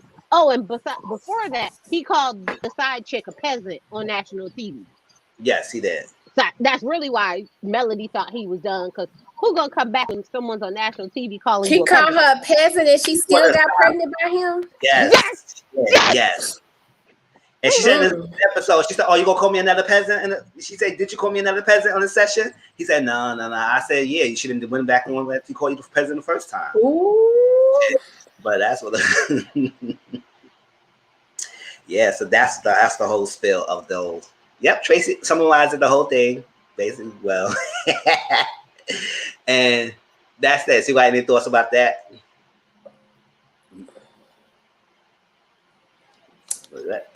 I'm speechless. Send him hell on Lil Nas X's poll. Send him down. And what day this show come on? It comes on Saturdays on OWN. Yeah, I'm gonna have to catch up on this. Yes. The next week will be the season finale, but yeah, you could be on demand to catch the rest of the season. Because it was really good. It's really good. Yes, this is the most unscripted reality TV show that I've seen in a very long time, because they're actively going through these things, and it's playing out on social media, it is playing out on TV, and all of it aligns. So it's not like you're like, oh, well, this is clearly fake and scripted. No, their divorce just got finalized. The other mistress like a different one of his mistresses done came out. So he got more than one. Yes. Yes. Yep. Another one came out today. She released all her text messages. She said she got the voicemails. She gonna release those. She said the way he lying is just ridiculous. And the new mistress is about to come out. So I was like, oh, this is about to just get greater later, baby. Okay, you keep on coming out. You just. Okay. So, let's see. All right, so there's another thing that Martell said in this episode that I wanted to address about. He sat down with Marcus, right? The brother of Melody. Marcus is gay. He married to, he got a husband. And the kid's been around him for a long time. Martell confirmed that, yes, the kid's been around you for a while and everything. So it's not like he just came out of nowhere and he just came to the live and the kids don't know him. But the kids know him and Melody Martell knows the kid. Now, he mentioned something that was very alarming. He would say, okay, he said, you have no problem with kids being with me. He said, no, I don't have no problem with kids being with you. It's just that I don't want people confused of them having a foundation of a traditional marriage with a husband and wife, but then they get confused. They're thinking it's okay to have two men who be in a relationship together. Now, I was like, it would be no confusing if y'all, both you and Melody, is still there for your child and raising your child like that. You still can knock their choices and whatever they come out and whatever they say and how they feel and how they identify themselves, what they want to desire to be. But as y'all raising them, they would still have that foundation of a husband and wife. So for you to even insinuate that they will confuse and get influenced to become their uncle, or at least the son, that's his only son he have, or at least their daughter would be another woman. That's kind of wild for you to insinuate that into the religion. So I was like, why would you say that? He was getting, I mean, Marcus was not getting angry, but he was trying to explain it. They're going back and forth until Melody came in and interrupted them. But I was like, why you would situate that? Like, why you would think that I would be confusing to the kids? I mean, yes, they probably understand, they want to learn, but if y'all as parents, y'all would sit down and talk to them as they get older with things going. But if the kids been around Uncle Marcus for a long time, they know about his husband as well. And for you to think that it would be confusing, then they won't be influenced by Uncle Marcus and his husband and not you as their parents, that was messed up. So tell me how y'all thoughts about that. Because I was like, I didn't like that.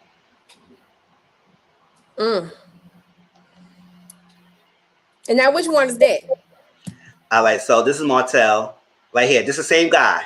But the Marcus is the brother, Melody's brother. And I ain't showing so he got something going on too with another woman. Oh, Marcus? Yeah. No. Marcus is the brother. That's Melody. Okay.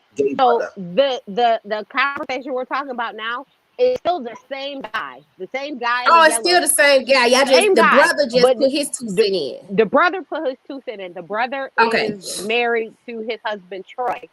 And Martell has been saying very homophobic statements like, oh, I don't want my kids to get confused thinking that, you know, two husbands is okay. I want them to have a good foundation of a husband and a wife. Like, I'm sorry. Didn't they have that foundation of a husband and wife, and then you went out and had an affair on your wife with this mistress, had a side baby, and now you need to introduce your kids to their new side sibling? What about that foundation? What about the foundation that you don't do wrong by the person that you're with? What about that? Well, how is that now? How is that okay? Like, as Troy said, I've been in a committed relationship. I've been a teacher all these years. I'm an ordained minister. I do all these things. My life is in order. Yeah. Why is what I'm doing bad? Oh, it's just not something I want my kids to see. Well, if that was the case, sir, you should have kept it in your pants and stayed at home to raise your kids with your wife. And then y'all could have figured out how to do this. But it didn't make any sense because they have been around these kids their entire lives. The kids have been with Marcus and Troy their entire lives. So what is it? Because they're now seeing them more often, you feel like it's, or because the kids are getting older, you feel? I don't understand, but I can make stupid smart. So I, again, put him on Lil Nas X pole and let him twirl right on down and meet Satan right there because he deserves it on so many levels. He deserves it. Yeah. So many. And this is just another one. This is why he need gasoline draws on. He's spinning around the pole on his way right down because it gets on my nerves. Yes, I didn't like that statement at all. And Melody came at the right moment and she said, "Hold up, they do got a foundation. What you talking about? What you talking about?" It's like that. And then he said something to her that got me upset as well. While Melody and him was talking, they discussing everything. She said, "Why you not signing divorce papers? What's going on? Sign the papers. Try and get over it." And then he kept insinuating about the cheating thing. And then he did say something, "Oh, you was one of them." Because she said, "You sleeping with all these hoes out here and all that stuff." And he said, "Oh, you one of them." And she said, "What? You just call your mother and your child a hoe?" And I said, "Oh, no, now you doing too much, Martell. You were doing way too much. Now you gonna call her a hoe? She is not a hoe." It's like that. And for you to even insinuate that is low blow. And I'm glad that she decided they had that official divorce. And they just solved all the businesses they had together as a husband and wife. So I don't know about her in beauty, that she still has that. But all the business they had together as a couple, they just solved all that. So he won't get any money and we'll be going to split any money from those two like that. So you got to start over. For her to call it a hoe, I was so done. I was like, oh no. But don't you find it ironic that he was pouring his heart out like, this is not what I wanted. I wanted us to stay married. I wish I can go back and change this. And then he was all teary-eyed, pouring his heart out. But then as soon as Mel didn't go along with the bullshit, he immediately switched up and started talking down to her like, well, you wasn't doing what you were supposed to do, and I would have one day left you. Yeah, you was a lie. You've been sleeping with this girl for 5 years. You was a lie. You wasn't going to leave her. You would have been happy as a pig in flock having your wife and your mistress at the same time. You wasn't going nowhere. If she didn't leave, nothing would have changed. Y'all would have continued on in that same cycle because you was getting everything that you wanted between the two of the women. You probably had a little more headache, but you was getting everything you wanted between the two of them. So miss me all day if you thought I'll be dumb enough to believe that you was gonna walk away from the marriage. Who do you think I am not? I was raised in the day. It wasn't yesterday, honey. We gonna cut that foolish narrative. But I was like, his whole attitude changed when she said no, she didn't want to stay married to him. I was like, and then when she told him like, you don't even have a lawyer to sign the divorce papers. What are we doing? And he was like, shut up. I was like, oh. So I guess the story you're spinning to your mistress is Melody is holding up the divorce. And we're not getting divorced because she isn't signing or she isn't doing whatever. But for her to come out and say, my lawyer says you don't have to have an attorney anymore. What are we doing? He really was like, oh no, shut up. Like, hold on, you're going up the spot now. I can't spin that one. Hold on now. You're lying. Shut up. I was like, okay. I just wanted to make sure I understood that we was on the same place of why you deserve to be spinning around that pole in gasoline draws on your way someplace where you deserve to be because he's trash. Yes. Dakota said, what happened to her being a nurse? So she paid for school for no reason. I don't know. Maybe she's still a nurse. I don't know what she's doing. I know she was supposed to be writing a book. That's all I know about. Sunshine. Oh no, she really is a nurse. Oh yes. She really is a nurse. Hi, she really is a nurse. But not all nurses make money. Not all nurses make good money. Not all nurses, are doing what they love. There's different levels to nursing, just like anything else. So yes, at the moment it is crazy. This show is crazy.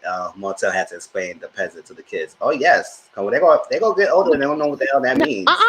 Martell got to explain the peasant baby to the kids. Like, the mama's a peasant. So what else would you call the baby? Peasant baby. I mean, that's the name you gave her. That's the peasant's baby. You're gonna have to explain the peasant's baby to your kids who've only ever known mommy and daddy together. Make this make sense, honey. Like, I'm not the smartest, but I know I for damn sure ain't no dummy. So what if I'm looking at this situation? I'm like, he is telling tales to everybody, and I mean just enough of the story to make it seem like he is not a bad person, which is why I'm seeing like the friend was trying to stand up for him, Maurice was trying to stand up for him, Kimmy was trying to stand up, but I think they're only standing up for him because they're only getting a small snippet of the story. Because even the counselor only got this little snippet of the story. Like I just feel like he does that a lot, and which is why his business is struggling. But what I think is telling is Melody was able to reopen up a new business immediately, and Martell still hasn't. So what is he doing? Like he has a liquid cash. Like what's going on there? Oh, she was your blessing. She was your blessing. You attached yourself to your blessing, and not you detached yourself from your blessing. You just start struggling. Oh, okay. Well, attach yourself to the peasant and explain what great blessings you and the peasant gonna make together. Because for something, peasants don't sound very blessed to me. But that just could be on my whole, logical thought and way of thinking. But I don't know very many people. But okay, I guess do what you do, honey. Yes. So Love About Huntsville, because it was mainly centered around Melody and Martell. And the only thing else I have to say about the show, let me see what else. Because a lot of detail was sparked around this last episode. That got everybody heated and heavy. And anything else? No, not really. I mean, the whole Jalen story with the thing, Marceau gave him general manager for the store, and because it was bouncing around about, because this guy had no ambitions to even search anything else, but Marceau gave him general manager to work on and building the skills. So I appreciate that for him doing it.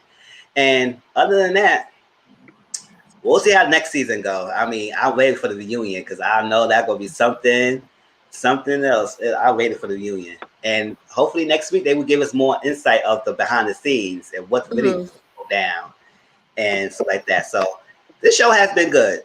It was a really great season. I enjoyed it. I'm glad it got divorced and everything. Oh yes, Marceau is beyond misogynistic. The tea that was spilled about Marceau of this little recent video is that he has a baby that is large enough to write. That's what the lady said. So through this season or like that last season, it was insinuated that Marceau is cheating because he never wear his wedding ring. I don't know why he never wear that. He never wear it. And they mentioned that how you coming at me with not knowing that you cheating with 20 different women. Now, we don't think it was 20 different women, but we do know that he was doing something because every time Tisha was pushing last season, he was trying to shut his wife up and say, stop it. And then when she would ask questions, he would never answer directly. And he was trying to spin around so she won't continue answering the questions. So we all know that he's probably doing something. Now, what's tricky is that we didn't know he got an outside baby besides Tisha. We only know he had 3 kids. So if he did have another child and his mistress is telling the truth, that explains why he don't want Martell and Melody spilling his beans, or at least angering Martell, because he's spiraling out of control as it is. So they flock together because they met everyone at the same time. So they know Martell's dirt. It is crazy that it just came out. And now they say they all gotta like keep it hush hush or try to keep it together, keep Martell sane so he won't be going on rampage and throwing everybody under the bus. So yeah, they say Marcel has an child that who could write. So I don't know how old that kid is, but if it's true, that explains something why he's so hard-bought, how hell-bent having teaching in the house all the time, and now she won't be out there snooping around and figure it out. And that's if she got the brain to even do that. But that's the thing about Marcel. So I was like, wow, that tape was spilled today. And then the lady said she don't want to talk. I said, you did all that. Then you don't want to have no conversation. I said, okay. She just want to get Martell to stop coming after her and send her DMs and messages and stuff like that. And she threw Marceau in the bus about the baby. I said, oh, shit. But I don't know. If he said he was at her house, I mean, I don't think I'll be wanting to talk too much either. Maybe if I moved or something, or Yeah. somebody wasn't popping up at my house. He already looked like he's spiraling out of control and gonna end up on the episode Snap or something. So I mean, I don't think I'll be telling too much more business either if I was her, unless I was carrying, I was ready, locked and loaded, waiting for it maybe. I don't know, but the way he's spiraling out of control, because even his text messages, he would come around kind of beat this, that, and third. He was like, just answer the phone. I won't yell at you no more. She was, no, I'm not picking the phone. He's like, beat. I was like, oh, okay, yeah. See, he's spiraling. He's crazy. He's kookaloo. Yep.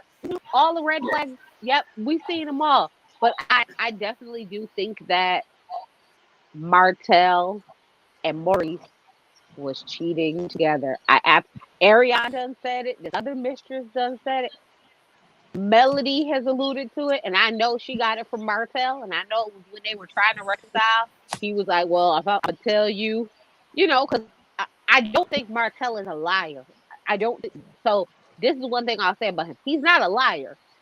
He may only tell you half the story, which technically is a lie of omission, but he's not going to say something that's not true. He just tells you just enough and doesn't give you the full story.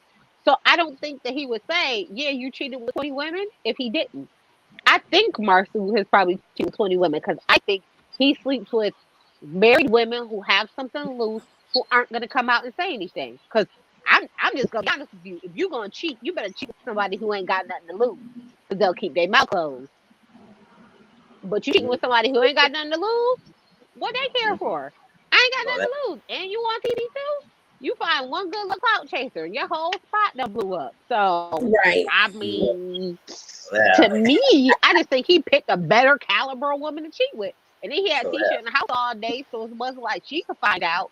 So, I mean, but again, when I have to root for Marcel because he is being the most logical, sensible person on the show, I'm like, why is this happening? Like, he put all the kids up there, but didn't put none of the girl kids up on the side of the billboard. Just the boys, because that's what he cares about. And when he's like, "Oh well, oh my gosh, Kamala Harris is the vice president. My girls could be a vice president one day." Like, you just realized that, you misogynistic twit. You just got that your girls could be anything that they want to be. You had to see Kamala Harris to be like, "Wow, like, oh okay, yep." Mm-hmm.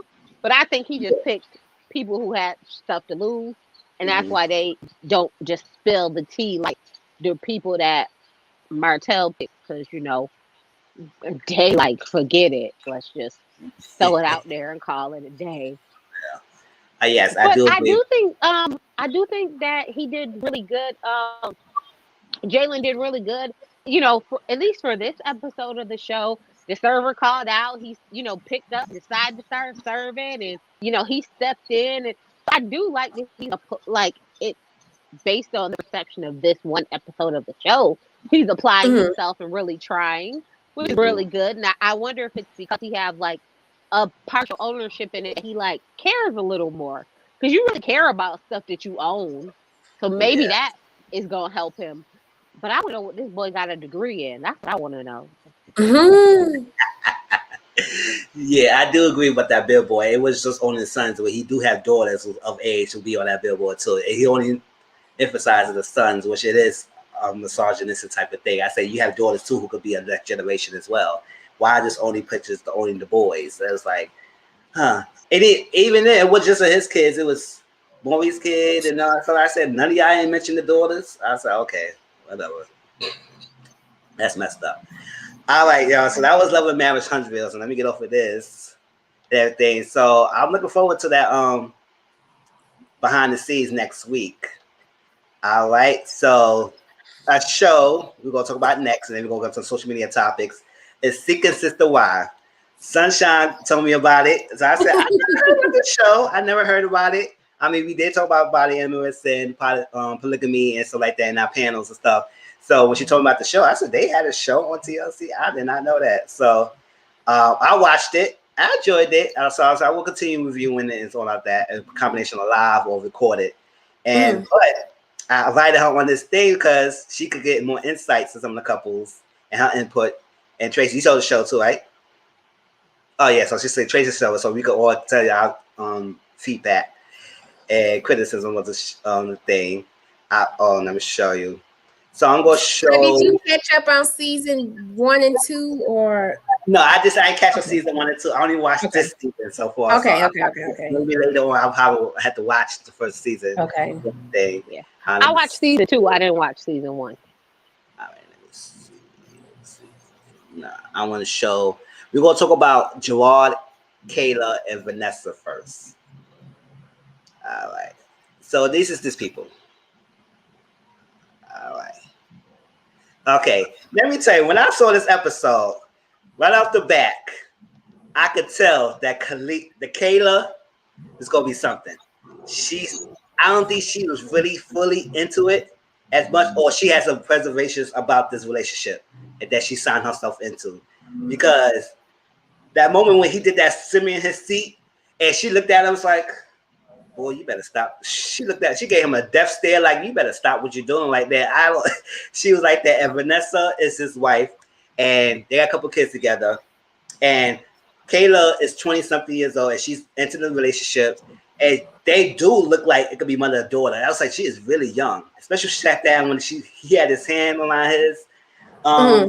To Vanessa and Kayla, and she looked like a very young girl. I said, "Oh my gosh, is this sensuous? It's all like that?" Because it does look like it just felt weird. It felt weird, but I could feel like Kayla energy is not into it, and she feel the type of way about this. Like it's too much of Vanessa. She feel left out. It's not equal, and then we find out the trailer. Oh, I forgot to put the trailer up. I will continue introduction. I can talk and I can put the trailer up. So my opinion about that, he said he want polygyny, umbrella of polygamy, was the husband have separate wives.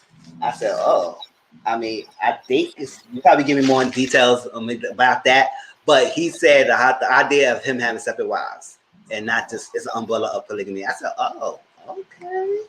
I mean, we'll see that you want to have, but I don't think you can legally have separate wives, but it is what it is. But we'll see in the trailer that he is go ahead, talk to other females and try and get them into the thing. He will try to help a woman and wives. And tell me about your thoughts about this couple, because that's all they gave us so far about those two, about this three. Anyway, could you said what? Yeah, Tracy could go first. She could go first. Mm-hmm. I found it interesting that she was like, "Oh, I was looking for this is what I was looking for. This is what I've been into. This is what I'm interested in." So it's nice to see that, of course, the wife coming into it is very open and interested, and the original wife kind of opened up and came along and was like, "Oh, go ahead, this could be great." But I'm wondering if the wife. Oh my gosh, I'm horrible with their names. I need like at least 2.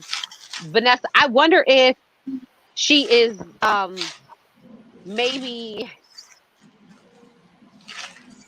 taking advantage of this, like Kayla is less than her. Like, oh, come do this. Oh, pick this up. Oh, let's move this around. Let's do this. Oh, I picked this out. Oh, I did that. And not really accepting her as an equal. Mm-hmm. I wonder if that is the disconnect here, because Kayla definitely said like, oh, not really that. Something's going on right now, and I wonder if that is where they're not feeling balanced. Mm-hmm. That's what I got from their first little thing, is maybe they don't feel as balanced. So what I got from it, I thought that was their daughter when they first got yes, right. I thought that was their daughter. That's what I thought. And I was like, I was like, oh, okay. They moving and the kid helping them move and all this. I thought she was a little girl. That's what I thought she was. I thought she was like probably about 16, 15. That's what I thought. And when they said that she was the other wife, I said, what the fuck? Like, I couldn't believe it. I was like, I need to know how old she is. Like, but I agree with y'all. I feel like Vanessa, that's her name. Vanessa is, and what's the younger one name? I forgot her name already. Kayla. Vanessa looks down on Kayla. I feel. I that's what I picked up from it. That's what I picked up from it. And I think Vanessa feels like that she's more superior than Kayla. That's how, I mean, and Kayla looks so uncomfortable. She really does. She looks like she doesn't want to be there. I feel the same way. That's how I feel too, Miss 42. That's their babysitter. Like I was like, like what could y'all have in common with somebody that's in their 20s? Mm-hmm. It's nothing y'all can have in common with. Not what could they have in common? So that's how I felt about it. That's what I'm saying. The babysitter, yep. So they didn't really get much on Gerard, Vanessa, Kayla, and Tosh. We're gonna talk about Tasha and what's his name? And him, Gerard, he's a whore. You can tell he's a whore. You can tell he's using that lifestyle to whore around. That's what he's using it for. Well, I do the same thing because I'll say, listen, he's jumping around too much. Or the nanny, right? Like this 42, or the nanny. I hear that. All right, so let's jump into the next person. Was let me share this. Get off of that. I gotta move this and share the next person. The next person will be Sidian and Tasha. I said, oh, she got a okay. All right, so let me share their story, and then we'll talk about them. Let me see, Sidian, Tasha. I do like how they clarify if it's because of their religious beliefs or if it's because of just their own personal beliefs. I do like how they make it very clear how and why and how this all kind of got started. So I do appreciate that. Oh, I guess they want to show the girl. Huh? Oh, there you go. I'm about to say, where's the girl? Oh, she look like I think a young girl herself. All right. So this is Tasha and Sidian. So Tasha and Sidian is not legally married. They've been together for 4 years. And when she met Sidian, he was already married. And I guess they had he had 2 kids with the first wife, and they was living together.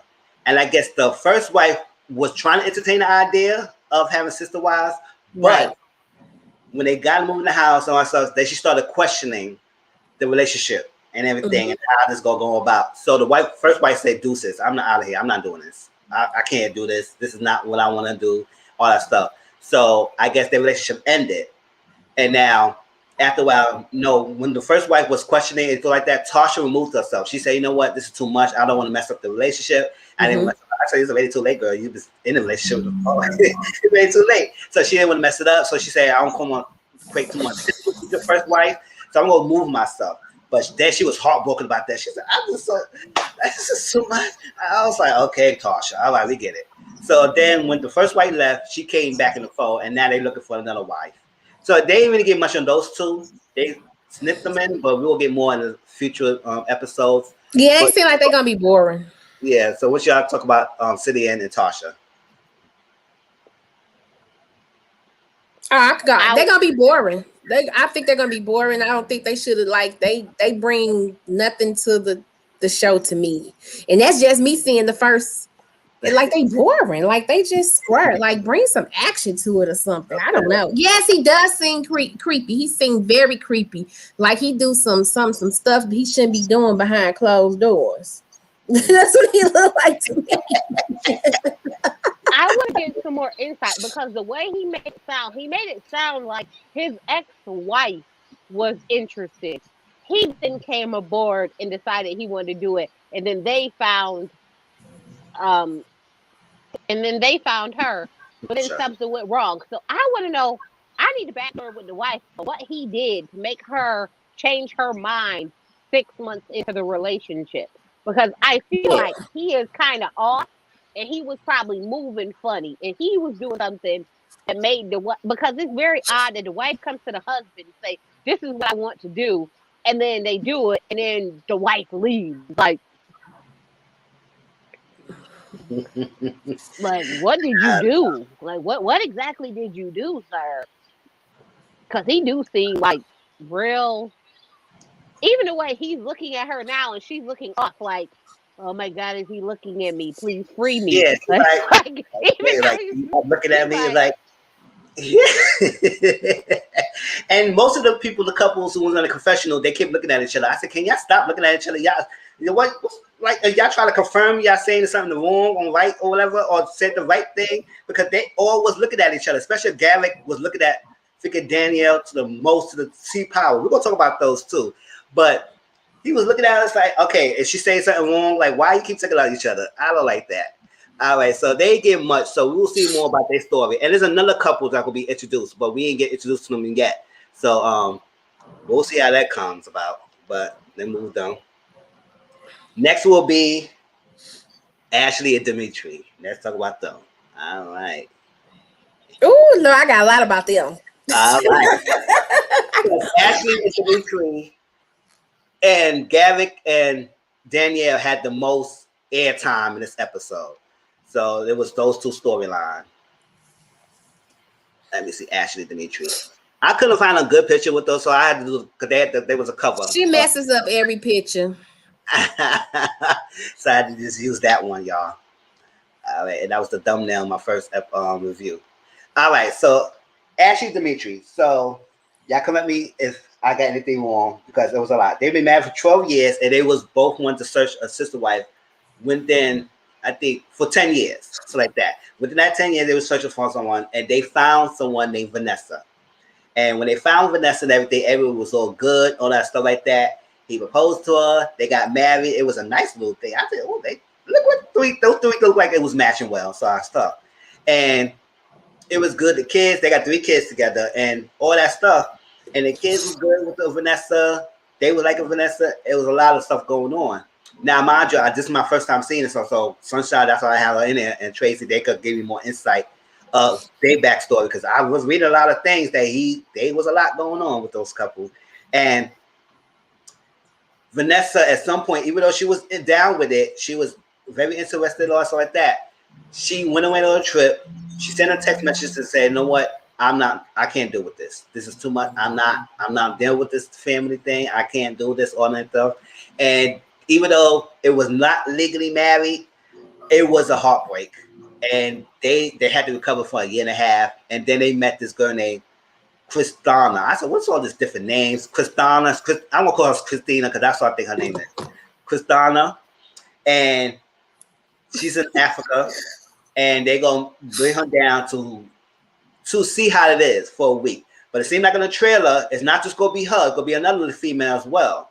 And with Ashley. So it's like 3 women people trying to juggle around with thing. And I said, I don't think it was going to happen like that. They were looking for one person, but I guess someone else helped him.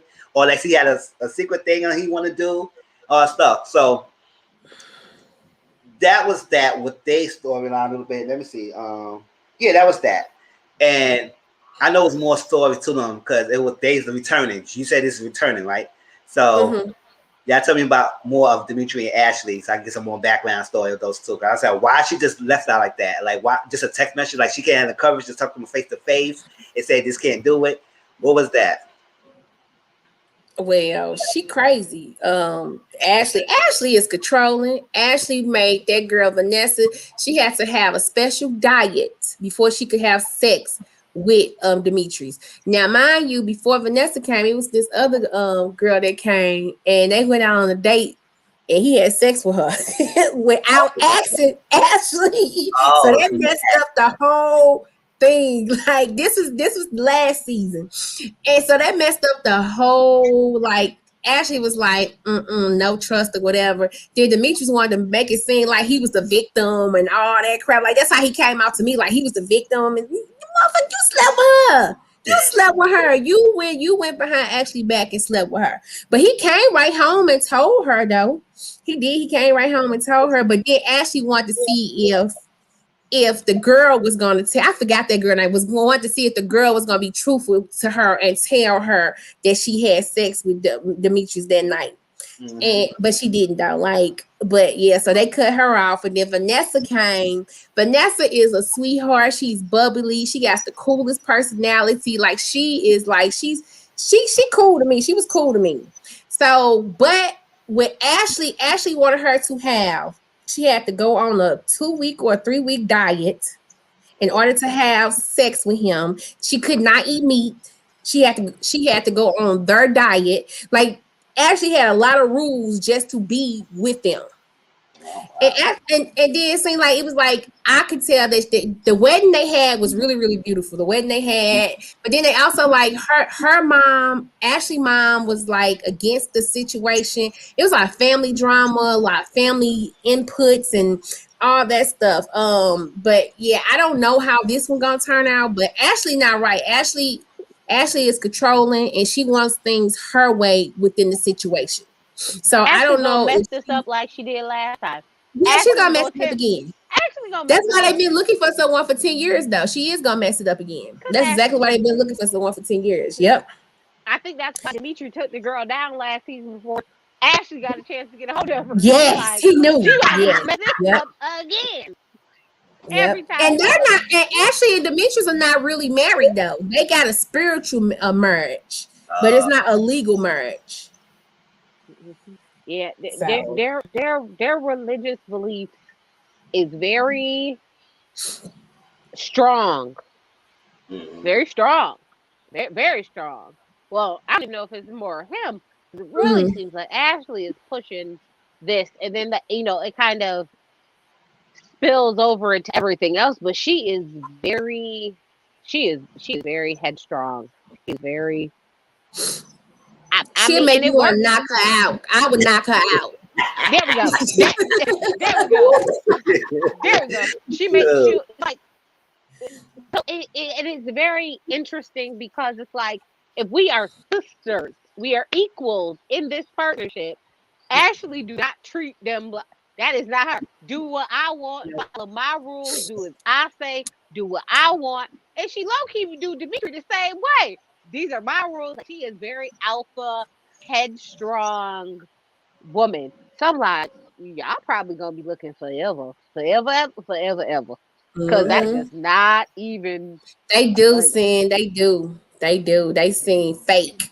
And I wouldn't like what like they bring attention to the show, so I can understand why they keep coming back because they be doing some off the wall crap. Man, and Ashley, y'all will see if this girl come along or whatever, their diet can't eat meat. Like they have to basically change their life to their life, and that's not how it should be. Yeah, it shouldn't be. Yeah, that's what you know Ashley wants. I think it's not even change their life to their life. I think it's changed their life to Ashley's life. Yeah, it is Ashley's life. Yep, it's Ashley. Yep. Into these things as she is. And he is like, he is definitely a beta. He definitely goes along with her because she is a lot. Yeah, she do keep adding stuff on to her. Yep, she does. She does every time she adds something on, and then be like, but that ain't what you said the last time. Like, so I can imagine how this because on last episode she did not tell him that he couldn't sleep with her. That is not what she said. No, she did not. No, she said. And so then we got back, and then he said, and then it turned, is she gonna tell me? But then, you just said that, their relationship is their relationship and it's private between them. So why does she have to tell you? Yep. I don't understand. And she like, it's like every time you go and you think it's working. So I could see that they ran that girl off. Because they did. Proposed to her with the little anklet. I was like, oh, that's so cute.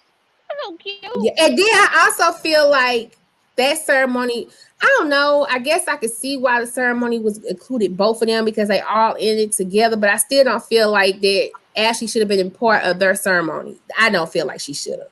To get her vow renewal? Yeah. But they're not even legally married. Yeah, right. She said spiritually, it was a spiritual vow renewal. Yeah. Okay, girl. She's a lot. And I think what the original thing was not for her to be a part of their ceremony. If I'm not mistaken, the original thing when they were talking about it was each of them were to have a ceremony, but on the same day, like, one after the other. So they would still be individuals. Is what I thought the original ceremony thing, when they were at least talking to her about it, that's what it sounded like that they were going to have. So then when they had this joint group ceremony, I was like, yeah, Ashley changed her mind again. Ashley was like, no bet. Well, Not at all. Yes. So Dakota, I remember Dakota said she started YouTube when the show came on. She started commenting on YouTube because of that. So I know she knows a lot too. And Yeah. had a lot of she added more things. Yeah, that's too much. I mean, you had a certain initial agreement, and you keep adding more. That would be stressful for anyone who was getting into the relationship. I was like, girl, can you I don't know calm what y'all down? talking about. They got a religion. It's called Ashley's religion. She can make Yep, it add it the things that is. she It is. It's Ashley religion. Yep. It's Ashley Yep. religion. She can add and subtract things that she see fit. The problem is she don't tell nobody else, and they all looking crazy. Like, what? When did that happen? Oh, that's the new rule? Oh, okay. She gonna run that girl off. She gonna run her off. And I'm gonna say this, and it sounds so bad, but I really hope that because she's from Africa, her first language isn't English. She isn't really, some parts of it she's not gonna understand, and just be like, oh yeah, okay, whatever, because she kookaloo. And Ashley gonna run that girl off. I really hope that that's why they picked somebody from another country who does speak English, but maybe her interpretation of the American version of English will cause some lost in translation, and then hopefully she'll be able to just bypass Ashley foolishness because she's crazy. But I don't know. Oh yeah, I gonna see. Oh, this is actually gonna be something else. So I'm gonna see. All right, the first season, I thought Ashley was competing against Dimitri because she wanted to sleep with the girls too. Ooh, that's something.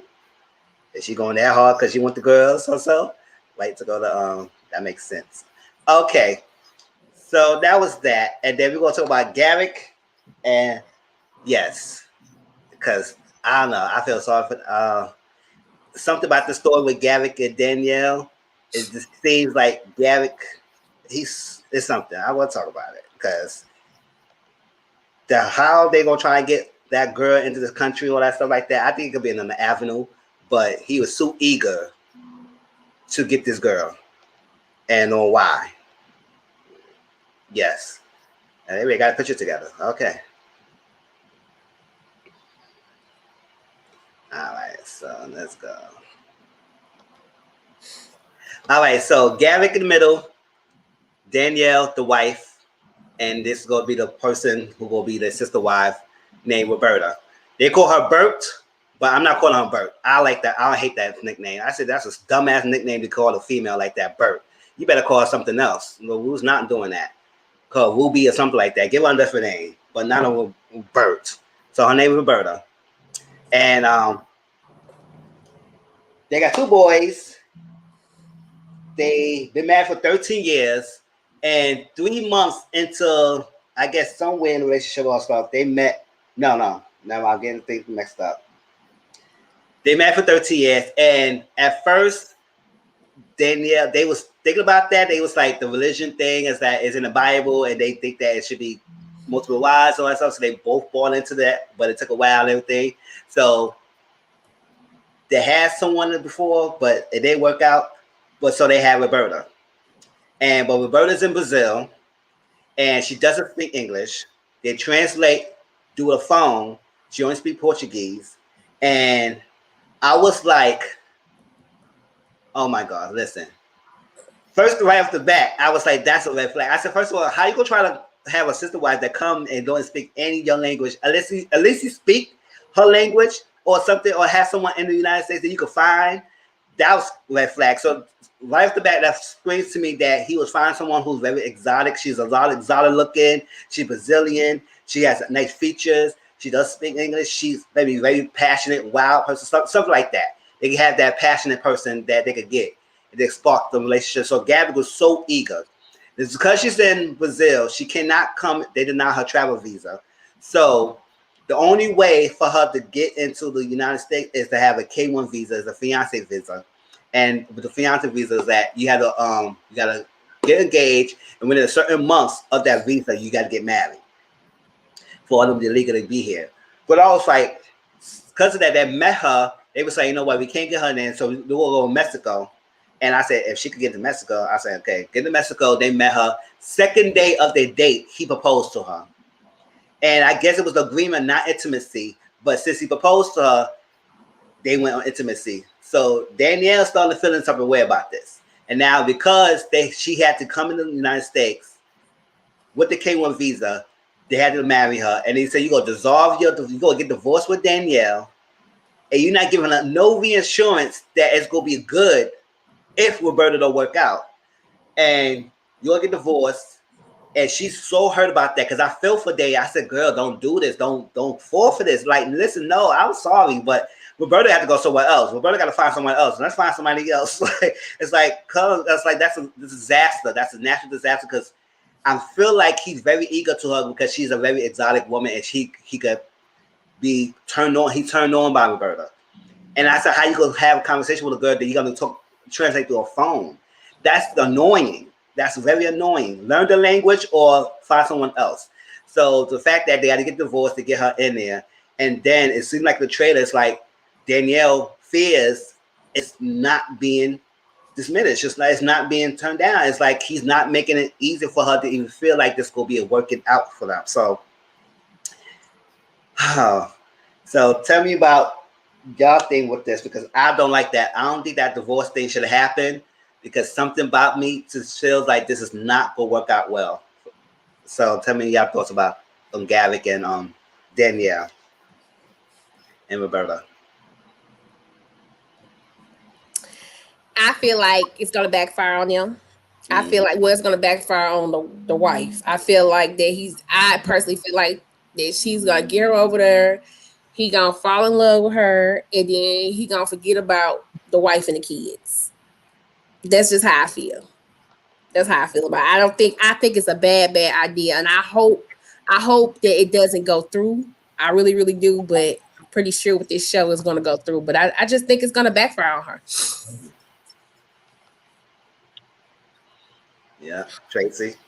Does this scream 90 Day Fiance to you? This just seems that's what it seems like to me. Yeah. Okay. Yeah.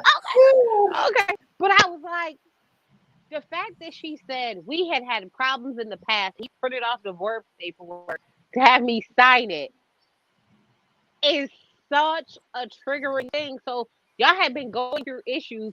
He said, oh, let's get a divorce. And then came up with this idea, like, to help y'all marriage. Heather, he gonna leave you. As soon as he get this girl over here, he gonna leave you. Girl, what the? Like, why would you do that to yourself? And the fact that they signed a divorce paper saying, oh, I get nothing. If we split up, I get nothing. It's 50-50. There's no alimony. There's no child support. There's no nothing. We're just going to divide anything equally. What? No, there needs to be way more reassurance in those divorce paperwork. Oh, with our divorce, if this doesn't go out, I get X, Y, Z, and B. And then, I won't ask for those things. I won't enforce those things. But if things go real left in this relationship, then there's my protection. At least something for the wife. Something. You gave her nothing. But now we know that y'all had problems before and you tried to divorce her. Oh, okay. Yeah. And the fact that she don't speak no English, yeah. I could really see him leaving her real quick for the hustle who I could say whatever I want to because she don't understand not a lick of what I'm saying. And then after that one get what she wants, she gonna end up leaving him. Oh yeah. Wait, she gonna get her green card and bounce. She like and bounce on was I was just like it should have found someone. They should find someone else. He's gonna pay for her for the next 10 years if they break up. Yeah, that's the way the fiance needs to work. The wife, the original wife, is gonna be left with nothing, and the new wife, if they split up, is going to be left with everything the first wife should have got. The one with all the kids. Oh no, y'all had to give me more. There should have been more. Let me tell you the way we like to go write this divorce paper up. Hold on. I'm not gonna enforce it if this is working well. You know what I mean? But if we truly split up, oh yeah, we're gonna enforce this. I'm going to enforce this if this doesn't work. Something. But you get nothing out of the deal. Oh no. And he was trying to divorce you already? Yep. I'm with you on that one. Yeah, that was a lie.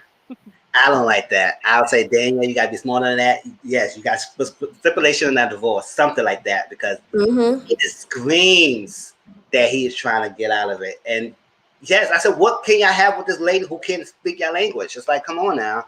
Yep. It's just sexual. It's just sex to me, and it's very like, why Brazil? Why you gotta find someone from over there? Doesn't mean like Brazilian women is all more beautiful than American women, but why do you feel like there's somebody out of the country who don't speak your language to come in and marry her, to get in a relationship, all that stuff, that they have sexual attention? You decide y'all were not gonna do intimacy. You quickly engage towards just to have sex with her. It's like that's come on now. It's too much. I was like, Derrick, and he was another one who keep looking at Danielle when she would keep talking in the confessional. I said, can you stop looking at her like, what the hell? Yep. Nose ass motherfucker. Oh, sorry. Yes. He keep looking at her like, why? Like, is she gonna say something? Don't want to say nothing. Yep, he definitely was. Yeah. I don't know, but I can't wait to see this one too, because it's gonna be something. Like, I want to see the outcome of this. Yeah, I want to know if freaking Danielle will call regular alarm on him. She better start laughing. Chicken in my arm, just looking like, sure. She's gonna be Beyonce make a long on him. But I'm gonna continue watching it. It's interesting, and we will continue to have more live discussion on this, and probably my so y'all stay put on it. And thank you, Sunshine, for letting me know about the show. I mean, I need to my thing. Oh yeah, I do want to talk about the polygyny he talked about. Why so different from the polygamy aspect? I mean, it's an umbrella of polygamy, but is that kind of similar about why he with the polygyny? Which one you talking about? The black man, the bald-headed man. He said polygyny, and he's like the umbrella because he's going out something in the Bible, because like in you in the Bible it said he had multiple wives and stuff. So he's taking something out the Bible, and then he's also twisting it too to fit his beliefs and his wants, you know. So I mean, he wants multiple wives. I mean, Cody got 5 wives. So I mean, it's possible. I think he wanted, like, I forgot what's Cody religion, but it might be something like that. But then I don't know, because Cody is a Mormon. Yeah, but he can have as many wives as he wants though. But I don't know, when it comes to our race with this religion, it's not done always right. Like, it's not done. It's used to whore around. Yeah. It seems like that's what he giving that vibes, like he wants to. Yeah. But you know, I want to see the wife. I want to see the wife with multiple husbands. That's what I want to see. I want to see the wife with multiple husbands. That's what I want to see. I want to turn up. Hey, give me that one. Give me the wife with multiple husbands. Let's see what that look like. Like, what that look like. Yeah, White Tacola, I do agree. Like, his hand is more down on Roberta than he's more friendly grip with Danielle, and more like this to Roberta. I said, oh yeah, he's like Roberta. Yeah. I thought the same thing. Yes. Yeah. But yeah, I don't know. That dude right there, he give me horror vibes. He give me like he finna go around and he finna find this screw and he's gonna use that as an excuse. And then Vanessa, she seemed like she just mean and stuck in the mud. She's just mean. She's just like, I wouldn't want to be around y'all. That's the type of vibe she give me. All right. It's okay, y'all. We'll move that. All right, so y'all, that was Sick and Sister Wild. Next episode will be tomorrow, 8 o'clock Eastern. So let's jump into it. All right, so we got social media topics to discuss, and before we take a little break before the panel. Oh, Tracy, I want to ask you a question. Auntie Mom will send you a text message. Baby sis won't be on the panel tonight, so will you be able to substitute in and be our guest star tonight for the panel? Hell no! Why would I do that? I don't even like y'all like that. No, of course I would. All right, yeah. It's what we like to do on the front, like behind the scenes, but I like her input. She could give a lot of insights, a lot of things. So she asked us, so Auntie Mom will send you a text, so I'll probably respond back to that. So I said, let me mention it to y'all. All right, so we got 3 topics to discuss, and then we're gonna have a little break. We're gonna talk about Blueface and his protege. Somehow she tattooed his name, his real name, on her face. Don't know why she did that. We're gonna talk about Lil Nas X and his sneaker deal. This little red sneaker there. I'm gonna show you the picture of that sneaker, and we're gonna talk about a little bit about Derrick Jackson and the whole thing, but we're not gonna do the details on it because we'll talk about it again on tonight's panel. Just overall how I feel about this whole situation, how I feel about the wife, him. I didn't know who he was, so y'all had to explain who he was and everything. So, all right, so let me share. Let me see why we get to it. Let me share what's the first thing. The Blueface tattoo signing. All right. I think I showed the picture. I'm about to show it. Share it. Blueface. Yeah. That's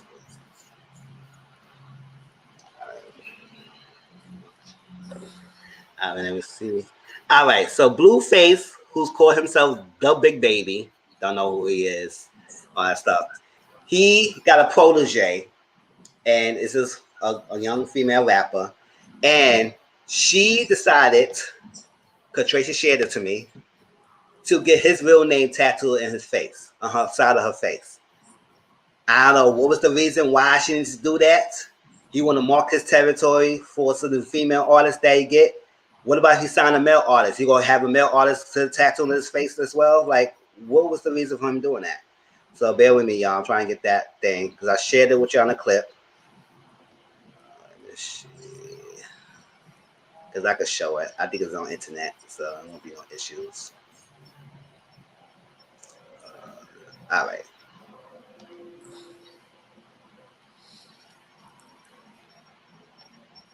All right. I'll share it now.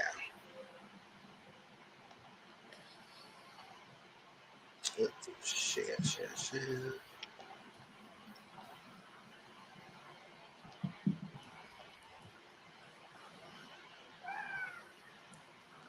All right, so that's her. And if y'all don't know what that means, because I was trying to figure it out, because I had to go to the comment section. What is he saying? What is it saying? It's Joe Nathan. That's his name. And my thing is, if you gonna get to the entertainment business, and I say, listen, like, if you gonna do tattoo your face, then that means entertainment business is gonna be your only job. Because I don't see any way that anybody else gonna try to hire you when you is trying to be so stupid and to tattoo some guy. I mean, it's not a big tattoo, but at the same time, it's still labeled there. And she's so hype about it. She's like it. This Blueface guy, don't know his name. They said the rap rookie who also go by the name The Big Baby just added his name by tattooing it onto her face. The Big Baby went to her Instagram with a major reveal and shared the new ink, which is on. Oh, her name is The Big Baby. And okay. And the guy is the Blueface. Who is he? What songs he sing? Yeah, I know who he is. I don't know. Why would she get that on her face though? She's stupid. Well, I mean, I ain't gonna show the video. I'll show the clip. Yeah, I don't know why. So I was like, would y'all even do anything? Just like a female would get something tattooed, a man on their face or anybody, or get a name of somebody in your body. Why would you even try to entertain the idea to even please this guy to get his real name on your face?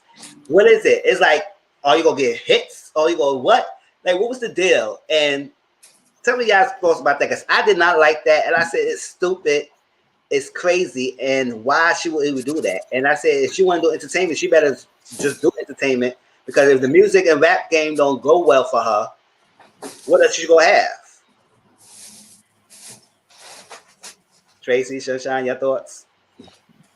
She a dummy. Yeah. And at this point, I've learned that young people will do anything for a click and a view. Because to me, this just seems like clout chasing 101. Like it is. Yeah. It's a permanent thing, but it is being done to basically go and sensationalize this for the internet. So, people pay attention to me and I'll sell more copies of my single or something ridiculous like that. But at the end of the day, you have this forever. And tattoo removal is not it's more painful because you have to do it multiple times than getting the tattoo put on there. So you've been. I mean, what you gonna you? Oh, he no longer is your manager anymore. So what you gonna do? You gonna get a cover up? So you gonna get a bigger thing tattooed on the side of your face? I mean, just the level of sheer stupidity at this point. I mean, I think this baby was eating paint chips. I don't know, just something. Oh, he sing the Tatiana song. That's his song. Oh, okay, that's Blueface. What's that, Tatiana? Oh, that's. Hey, he signed her. She wasn't getting his label. What other songs he has besides that? Ain't no way outside of somebody's label who will tattoo the name of face with a Tatiana song. You better get out of here. She gonna regret that. Like, Yeah. That's what I'm saying. I don't know. I would say the big baby girl. And I think somebody said that she used to do track, she used to do sports and stuff like that. And so why would she even go down this entertainment world and do that? I was like, whatever. She gonna regret it. Yeah, that's the only song, right, Mr. Corey? So yeah, he gonna sign a Polo J. No, you're not a Polo J. She's dumb enough to even think that she's a Polo J. All right, let me get. It's like go Polo J. That's the only thing you gotta. I mean, I'll be understand. Even if it was Jay-Z or somebody, there's someone who's well known who got a Polo J. I don't think none of them sign their neck tattoo names in their faces like that. I don't think he would go down like that. I don't know. He may sleep with them. I don't know what he would do, but at the end of the day, I would do that instead of fucking get a tattoo on my face. That's permanent, right? Like that. Nobody to know that we had sex behind the scenes. I mean, like that. Somebody really freaking blow it out there. Yeah. Yeah. All right, so that was a quick thing. Let's do that Lil Nas X, y'all. All right. The devil, the devil's child. Okay, so the song is okay. I was like, the song is okay, but this nigga thing, I was like, hold up. I thought that's it, but then all of a sudden he wanted to come out with this. All right, y'all. So rapper Lil Nas X Nike Satan shoes spark outrage. Yes, they contain 1 drop of human blood. This is the sneaker. As 666. That means he only gonna have 666 sneakers that he gonna sell over $1,000. It has Luke 10:18. This little red thing is ink with 1 drop of human blood. I don't know what's going on here, and they got this little satanic chain on it. Now, I'm gonna read a little bit. They said just days after the controversial music video for the new single Montero, Call Me By Your Name, went viral, rapper Lil Nas X is stoking outrage again over the release of the pair of shoes. Lil Nas X, who rose to fame after his debut single Old Town Road became a global phenomenon, created the Satan shoes in collaboration with MSCHF clothing brand, according to streetwear culture news outlet Saints. The shoes will reportedly contain 66 cc's of red ink and 1 drop of human blood in the sole. Other features of the internal footwear are a pentagram pendant over the laces and a Luke 10:18 written on the side and a Bible verse about Satan's fall from heaven. Apparently, that was part of his video that he did a stripper pole. He was about to go to heaven, and then he decided to grab the pole and go straight down to hell and seduce Satan, all that craziness. And so it's supposed to be releasing tomorrow, basically, and the price tag is $1,018. Now, Nike is a Nike Classic 97 Air Max 97 shoe, but Nike said they did not release or design or endorse this product. It's apparently a shoes that he probably bought out. He outsourced with a company, and they do the company that he with does like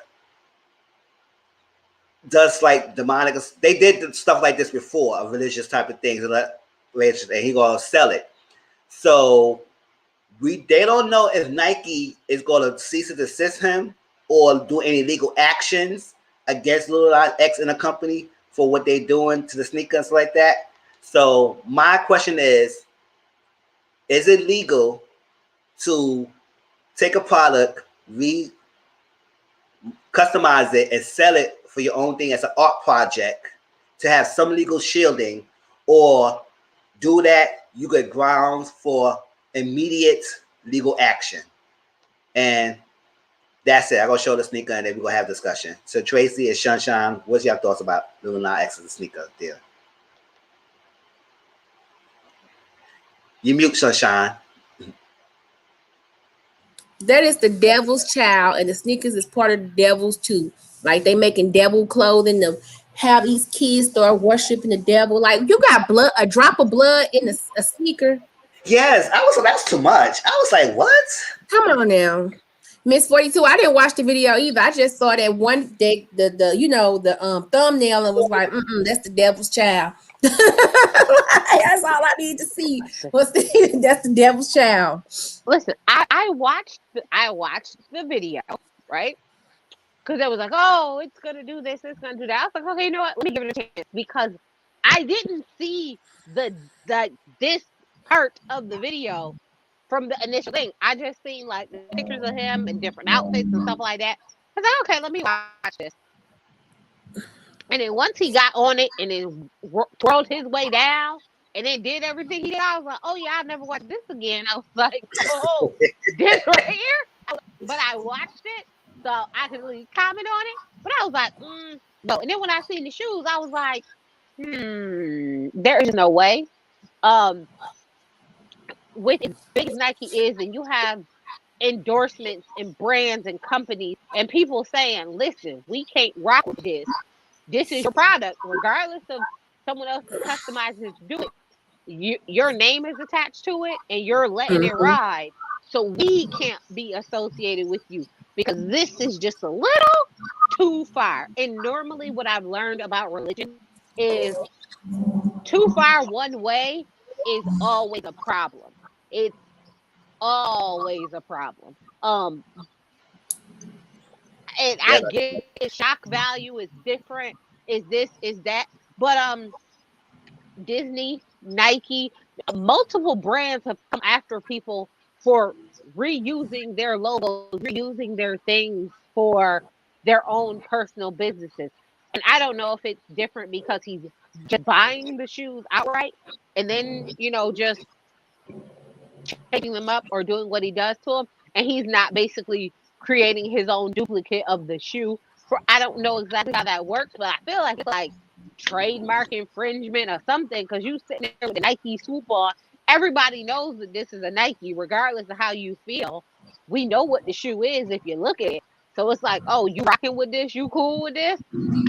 It's too much for me. And I'm normally pretty like liberal about things and like, oh, it's art. It's this, it's that. The devil is a lie. Not that. That is, no, it's not. I'm all for freedom of speech. I'm all for do what you want to do. I'm all for your creative expression. Good. Rock out. Have at it. But that right up, that's too far. That is way too far. I agree. I didn't like that. Like I said, I'm not against Lil Nas X. I'm for his creativity. What he want to do is where he want to go out to reveal everything. It's not for everyone. He's adults, so I'm not gonna knock him his creativity because I'm not his level. But I'm just a more YouTuber. I can't knock Carla B or her creativity, what she want to do. But that one drop of blood thing, that was too much. It was too much. It just we trying to do that is a lot. And then he had the Bible verse, and he got a Pentatonic, that Pentagon thing on it, and then 666, the devil worship number out. That's a lot. I mean, yes, you want to do stress value, but calm it down a little bit. And I didn't like that. But my thing is can they Nike sue? I don't know, because I don't know if you take a product and be a personal project, and you customize it, and it's your own personal thing, and you will sell it. Is it not illegal to do that, or is it some kind of form of legality? Because we don't know. Because I said the shoes supposed to be coming out tomorrow. So we need to know if Nike go sue or not. So we don't have heard anything from Nike. They just say they just endorse it. So it can be any action against that. I mean, Nike could sue after they come out. Nike doesn't have to stop the release of it. There's a difference between them stopping the release of something, and them suing for using their name, like using their branding, their logos, or this. Because normally a lot of times what they get, like smaller shops on Etsy and things like that, they take them down all the time because they're reusing someone else's trademarked logos for their projects. So I mean, in one hand, if it's the way he's selling it as, oh, this is art, and I see, because they're using it very specific to say, oh, these are, we're doing it as art, we're only selling so many copies, we're only selling so many shoes, this is like, meant to be like this. I think they're towing that fine line, because if it was just like, oh, this is a sneaker that we're going to do, and we're going to do so many of them, I think Nike would have more of a of a leg to stand on. Although I didn't think that you could just use their logo for your own personal designs without their written consent. I thought that was like no different than like the NBA. Like, you can't stream their games without their consent. Yeah, I think so. I thought Yeah, that was illegal. that's Like, true. I thought it was the thing, which is CM is right. They're gonna wait to get their coin. They're gonna let him sell them shoes, and then they're gonna sue his ass. Get up. No. Yep, that's exactly what's gonna happen. Because oh Lord, Nike, you gonna take people's shoes, then make them your own, and not give them a profit? Come on now. yeah. That's true. All right, I can't see that sneaker anymore because there's so much. All right, so that's that. All right, so I'm going to share a couple of clips of this. I shared that one. Did I share the Lil Nas X? Yes, I did. All right, so I'm going to share a couple of things about this Derrick Jackson. We're going to talk an overview, and then we're going to talk more about the panel tonight. Okay, so Derrick Jackson is trending on social media recently. And how he trending is like, he is this social media relationship guru. I can't say I'm an expert because we don't know the qualifications that he has. And that he speaks to women about things about what you can do, so like that, the signs, and how to deal not to deal with any F-boys and all that stuff. And he pandering to women only. And it's like, and then a lot of guys feel like, oh, he's a simp, he making us look bad, it is that. Everybody want him, he's the perfect guy. And I was like, when I heard about him, because I didn't know, I mean, so I could vouch for me, because I was like, I put in that group chat, I said, who is he? I didn't know nothing about him. I knew nothing about him. And then someone explained to me who he was. I said, okay, sometimes people gotta be cautious about people who become relationship gurus on social media or internet, who's not a licensed therapist or expert or family experts like that, because they could say you something, even though it may not have bad advices. He may not have all bad advices, but you got to understand, it's like they are a person who's telling you things, and you never know what their backstory. So meanwhile, he's doing all of this, he has been cheating on his wife. And now a lot of people telling me, and I'm reading conversations and stuff like that, even our group chat, nobody know he had a wife or kids. I mean, he just shoot in his car, and he had a baby seat on his car when he do videos, but he never really mentioned he has a wife like that or he had kids. So how you go sprout relationship advice to people and not tell you what your status is? I mean, if you want to tell your business, not, but it's troubling how your relationship advice is about marriage and relationships and stuff like that, but you never discussed what your was, and nobody know who your privacy or personal thing was. So it's like that. And then he write books. Different. I didn't get the title because I didn't really care. Maybe I will find out after this thing and see what the titles of books. And recently, after all this thing went about, he put out another book. He put on a recent book that he gonna write. So I was like, oh, that's crazy. And now, when the wife came out, everybody's clowning the wife, saying that she on the bonnet, she came with this. I didn't even care how personal thing, because at the end of the day, it's a listen. You cheated on me, I ain't coming out anything. Why I have to look good to stunt on the people? It still ain't gonna change the fact that he cheated. So it's like, come on, like that. So the bonnets like that, I didn't even go too much emphasis on appearances. I'm not that type of person, I don't really care about the fashion like that. But my thing was about what she was wearing. My thing is about her mannerism. She sat there, he was clenching her arm, her finger, she was doing it like a bobblehead, and then her responses was more biblical. And when I'm reading her stuff, even her Instagram page, it's all biblical verses and acts and stuff like that. And it's like, okay, something is ingrained on her. When she's so ingrained in religious and every response is about thou shalt not this, and you got to put the blood of Jesus, and this is that, and not this is that. And it's like, okay, is this really she brainwashed or she's something like that? It's something that she's so brained in that is explaining her behavior. And she justifying that why she's staying with him. And my thing is he only confessed because the mistress ratted him out. He would have still preaching the word to y'all, and y'all would never knew he was doing this behind the scenes. So that's why I said people say I applaud him. I said I don't applaud him because if he was really the G, he would really saying the word. He would have said it before the even mistresses came out of it, and it said I did this, I messed up, this is my own testimony. That, but now he want to preach, and then he said I can preach y'all, and I'm doing the same. It's like that. So her message, her thing, what he said with the bonnet, and I'm a helmet of salvation, all that stuff. I said, girl. And then she mentioned a post. I think I want to read it to y'all. The post. So what she said is very troubling. It's like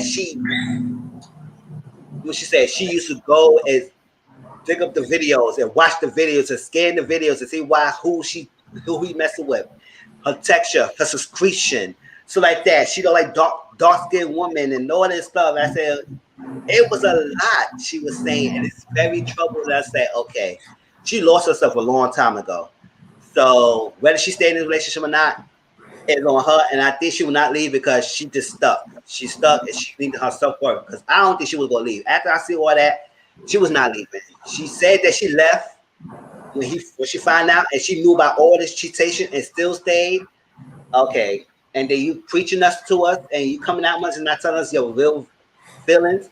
I said I was done with her. I was done with him, and it's that. So tell me your feelings about those, about everything, about what I discussed, the seminars, her, him, all that stuff.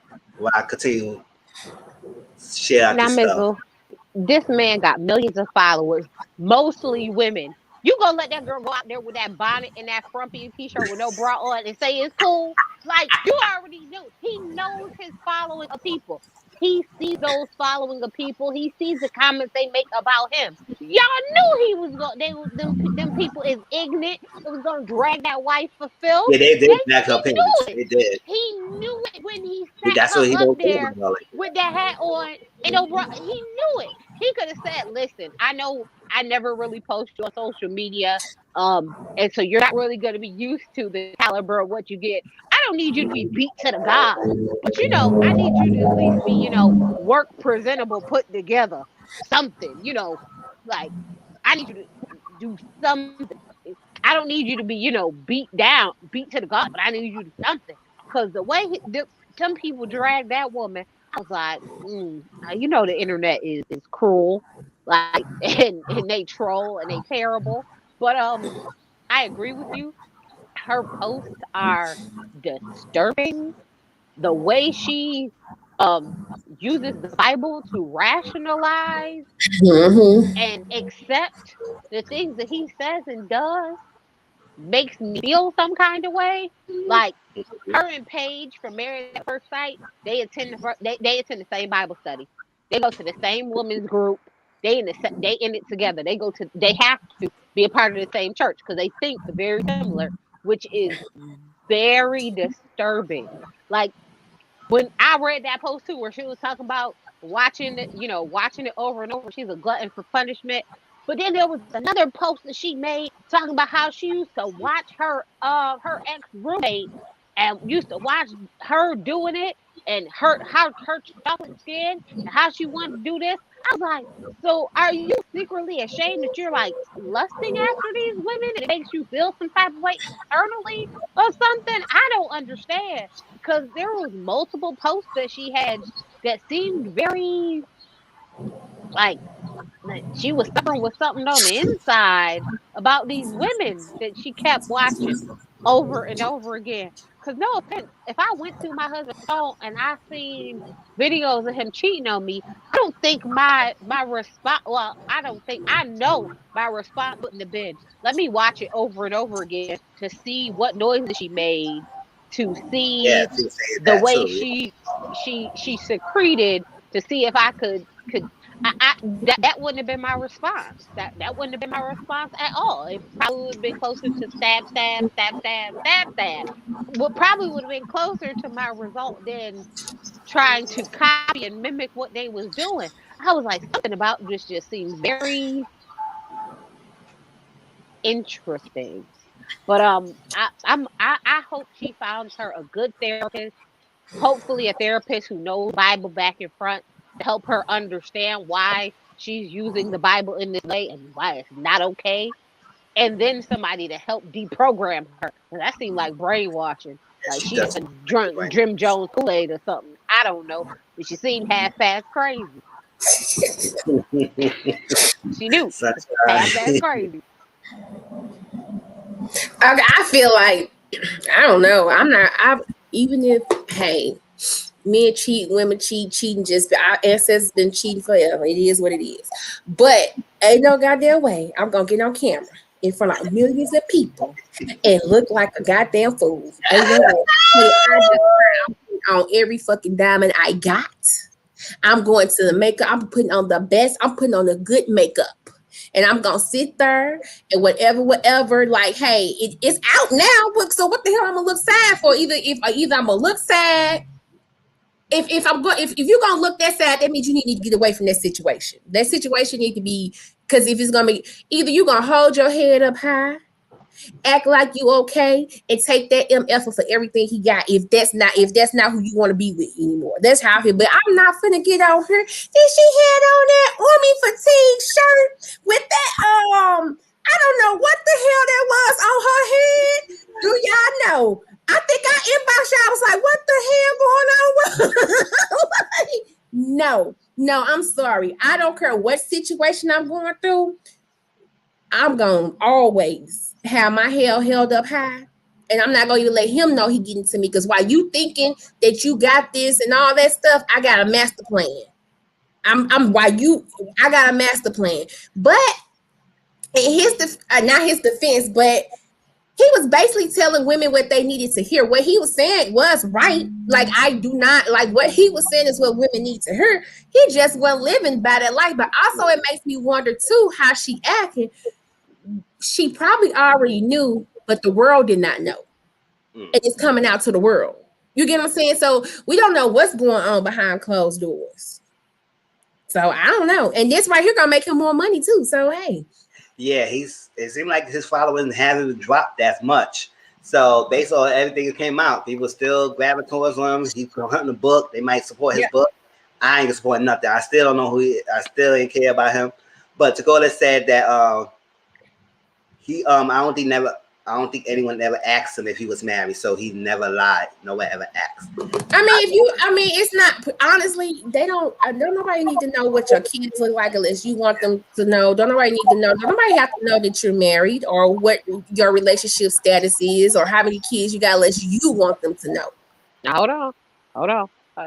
I agree with you, but if you're doing it so that you could cheat in peace, that's different. Now, wanting to keep your family, because I am a very private person. But if you ask me something, I am a very direct and honest person. I'll tell you anything you want to know. But if you don't ask me, I don't tell you. So I understand that. But he was using it so that he could, manipulate the situation and tell all his mistresses, oh, no, I got married, but we getting a divorce. We separated. She left me. So he was using never post to her as a cover story. Because there is no way, there is just no way that you could make me believe on Beyonce's internet that if somebody wanted to know something about somebody, that they would went, trolled them, looked them up, and found out that information the same way they do everything else. So for me, when it comes to Derrick Jackson, I'm like, you knew what you was doing. I know what you was doing. I got 6 brothers. I know exactly what you was doing. This is a story you was telling to do what you do in peace. So you have to deal with that. I got it. And if your person went to look you up, the first thing you do when you meet somebody nowadays is you go scroll through social media. That's what you do. Like, oh, okay. oh, you don't see a wife the first, you don't see a kid the first, you don't see that damn person the first. So you think, okay, they're not. And you say, oh, well, I'm getting a divorce. It makes sense. Nothing's on your Instagram. Cool, fine, whatever. So that to me is like, oh, you were setting it up to do what you wanted to do. But her and her Instagram and the way she uses Jesus as a weapon and the Bible is like a hammer to beat over somebody's head with the scripture. I was like, girl, I'm gonna need you to go far away. I'm gonna need you to find a real good therapist to help you with your brainwashing. This is cult-esque behavior. But her and that dang on mesh bonnet that she was wearing, it was the helmet of Jesus. I was like, no, it wasn't. I know I'm fully cloaked in the armor. Oh, the devil is playing with me today. She's a fool. She's a damn fool. I'm going to sit up there and hold his hand while he confesses to the world that he cheated on me. Wait, and that wasn't the first video. The first video he did, well, no, the second video. Because the very first one was them in the church, and that was weird. That was a weird church video. But then the second video he did was him by himself. And he said, oh, I cheated on her, but I never had sex with these women. It was all just an emotional cheating, and we went out and got drinks and did things, and it was inappropriate. And then like 2 hours later, he came back out with the next video, which was the two of them together, talking about, yeah, I had cheated and it was sexual, this and that. And then he started talking about himself in the third person. I was, oh, Derrick Jackson. I was like, what type of sick, weird crap is this? Talking to yourself in the third person. Like, yes. That's the one who treats himself very highly and like he thinks he's the prize. When you start talking about yourself in third person and try to react to your own video and make it seem like you telling the truth and you try to spin it like you saw this thing and try to analyze your own self. No, when somebody starts talking for third person, run away from that person. Run away. It's just like, and yes, granted, yes, you don't have to tell somebody you're married, it's like that. But I was like, I would not be so keen to listen to his word if you go preach something about a relationship advice and doing this, and you're not self in a relationship yourself. And I don't know where you getting this stuff from. Are you basing this off of research, or are you basing it on your personal thing? Because it seemed like, based on now the content that we know he's cheating and stuff like that, maybe he was telling about his own stories, and nobody knew that he was talking about himself, and that's why he knows so much about ladies. Looks at the signs, and this is that, and that's that, and that's what made it seem like it was so agreeable. People could see that and say, "Oh yes, he's telling the truth. He knows what he's talking about. He this." But it's came into women, and now these women drop their guard, and they say, "Oh, I will be with Derrick Jackson. He's the epitome of a nice guy." And that's his. Did you see how the internet? Did you see all the people on the internet dragging him? Because they having a show good time. Everybody that he was talking trash about, they all that came out the woodwork. Yeah. So, remember you was talking about me? I was like, oh, okay. Yeah. That's why they shouldn't say nothing too fast. Like, because he was over there. He was on that like he was just like God. He was God.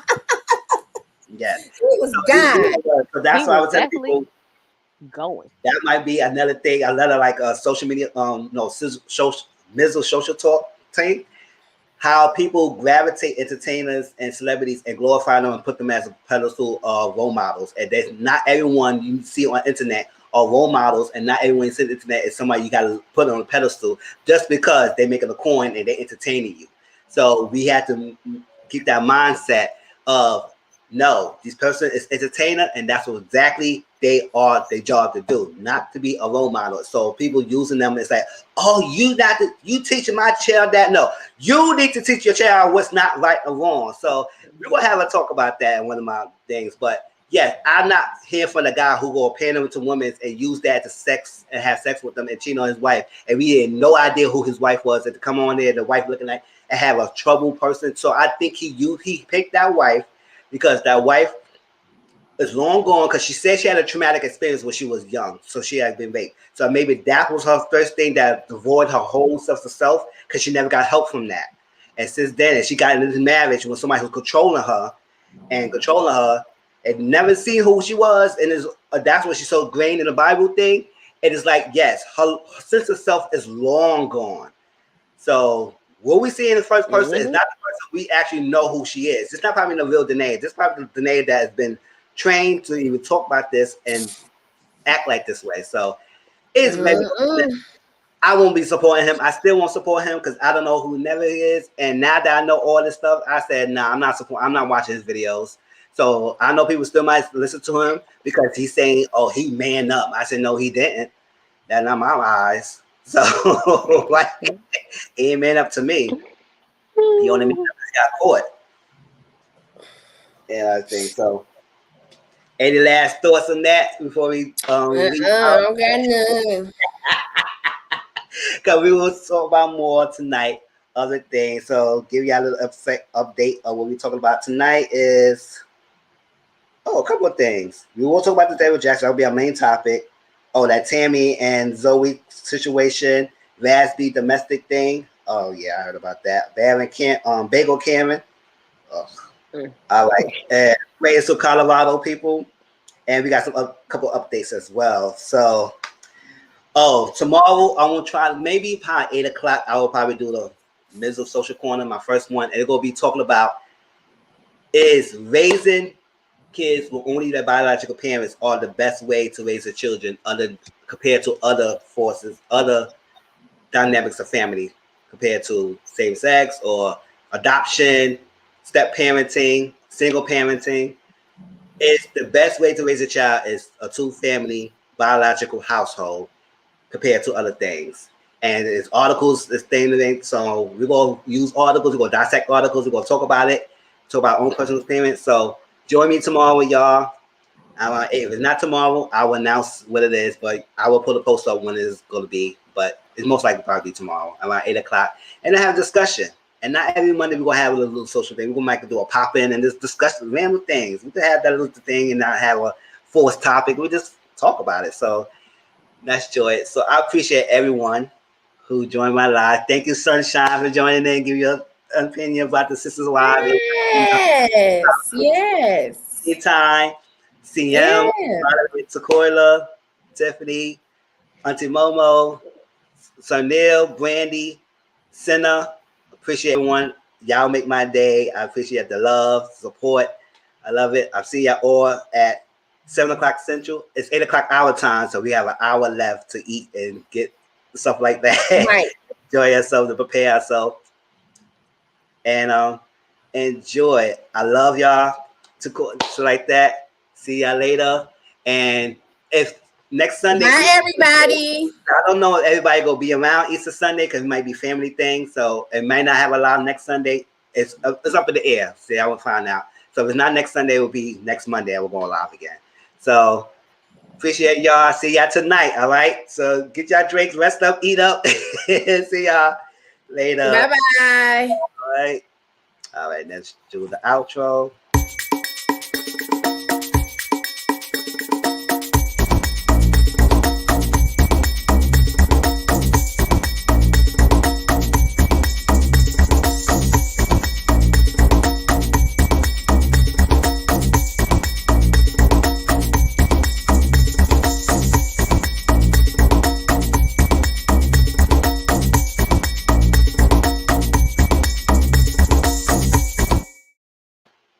Yes, don't forget to like, comment, subscribe, y'all. Later. Mwah.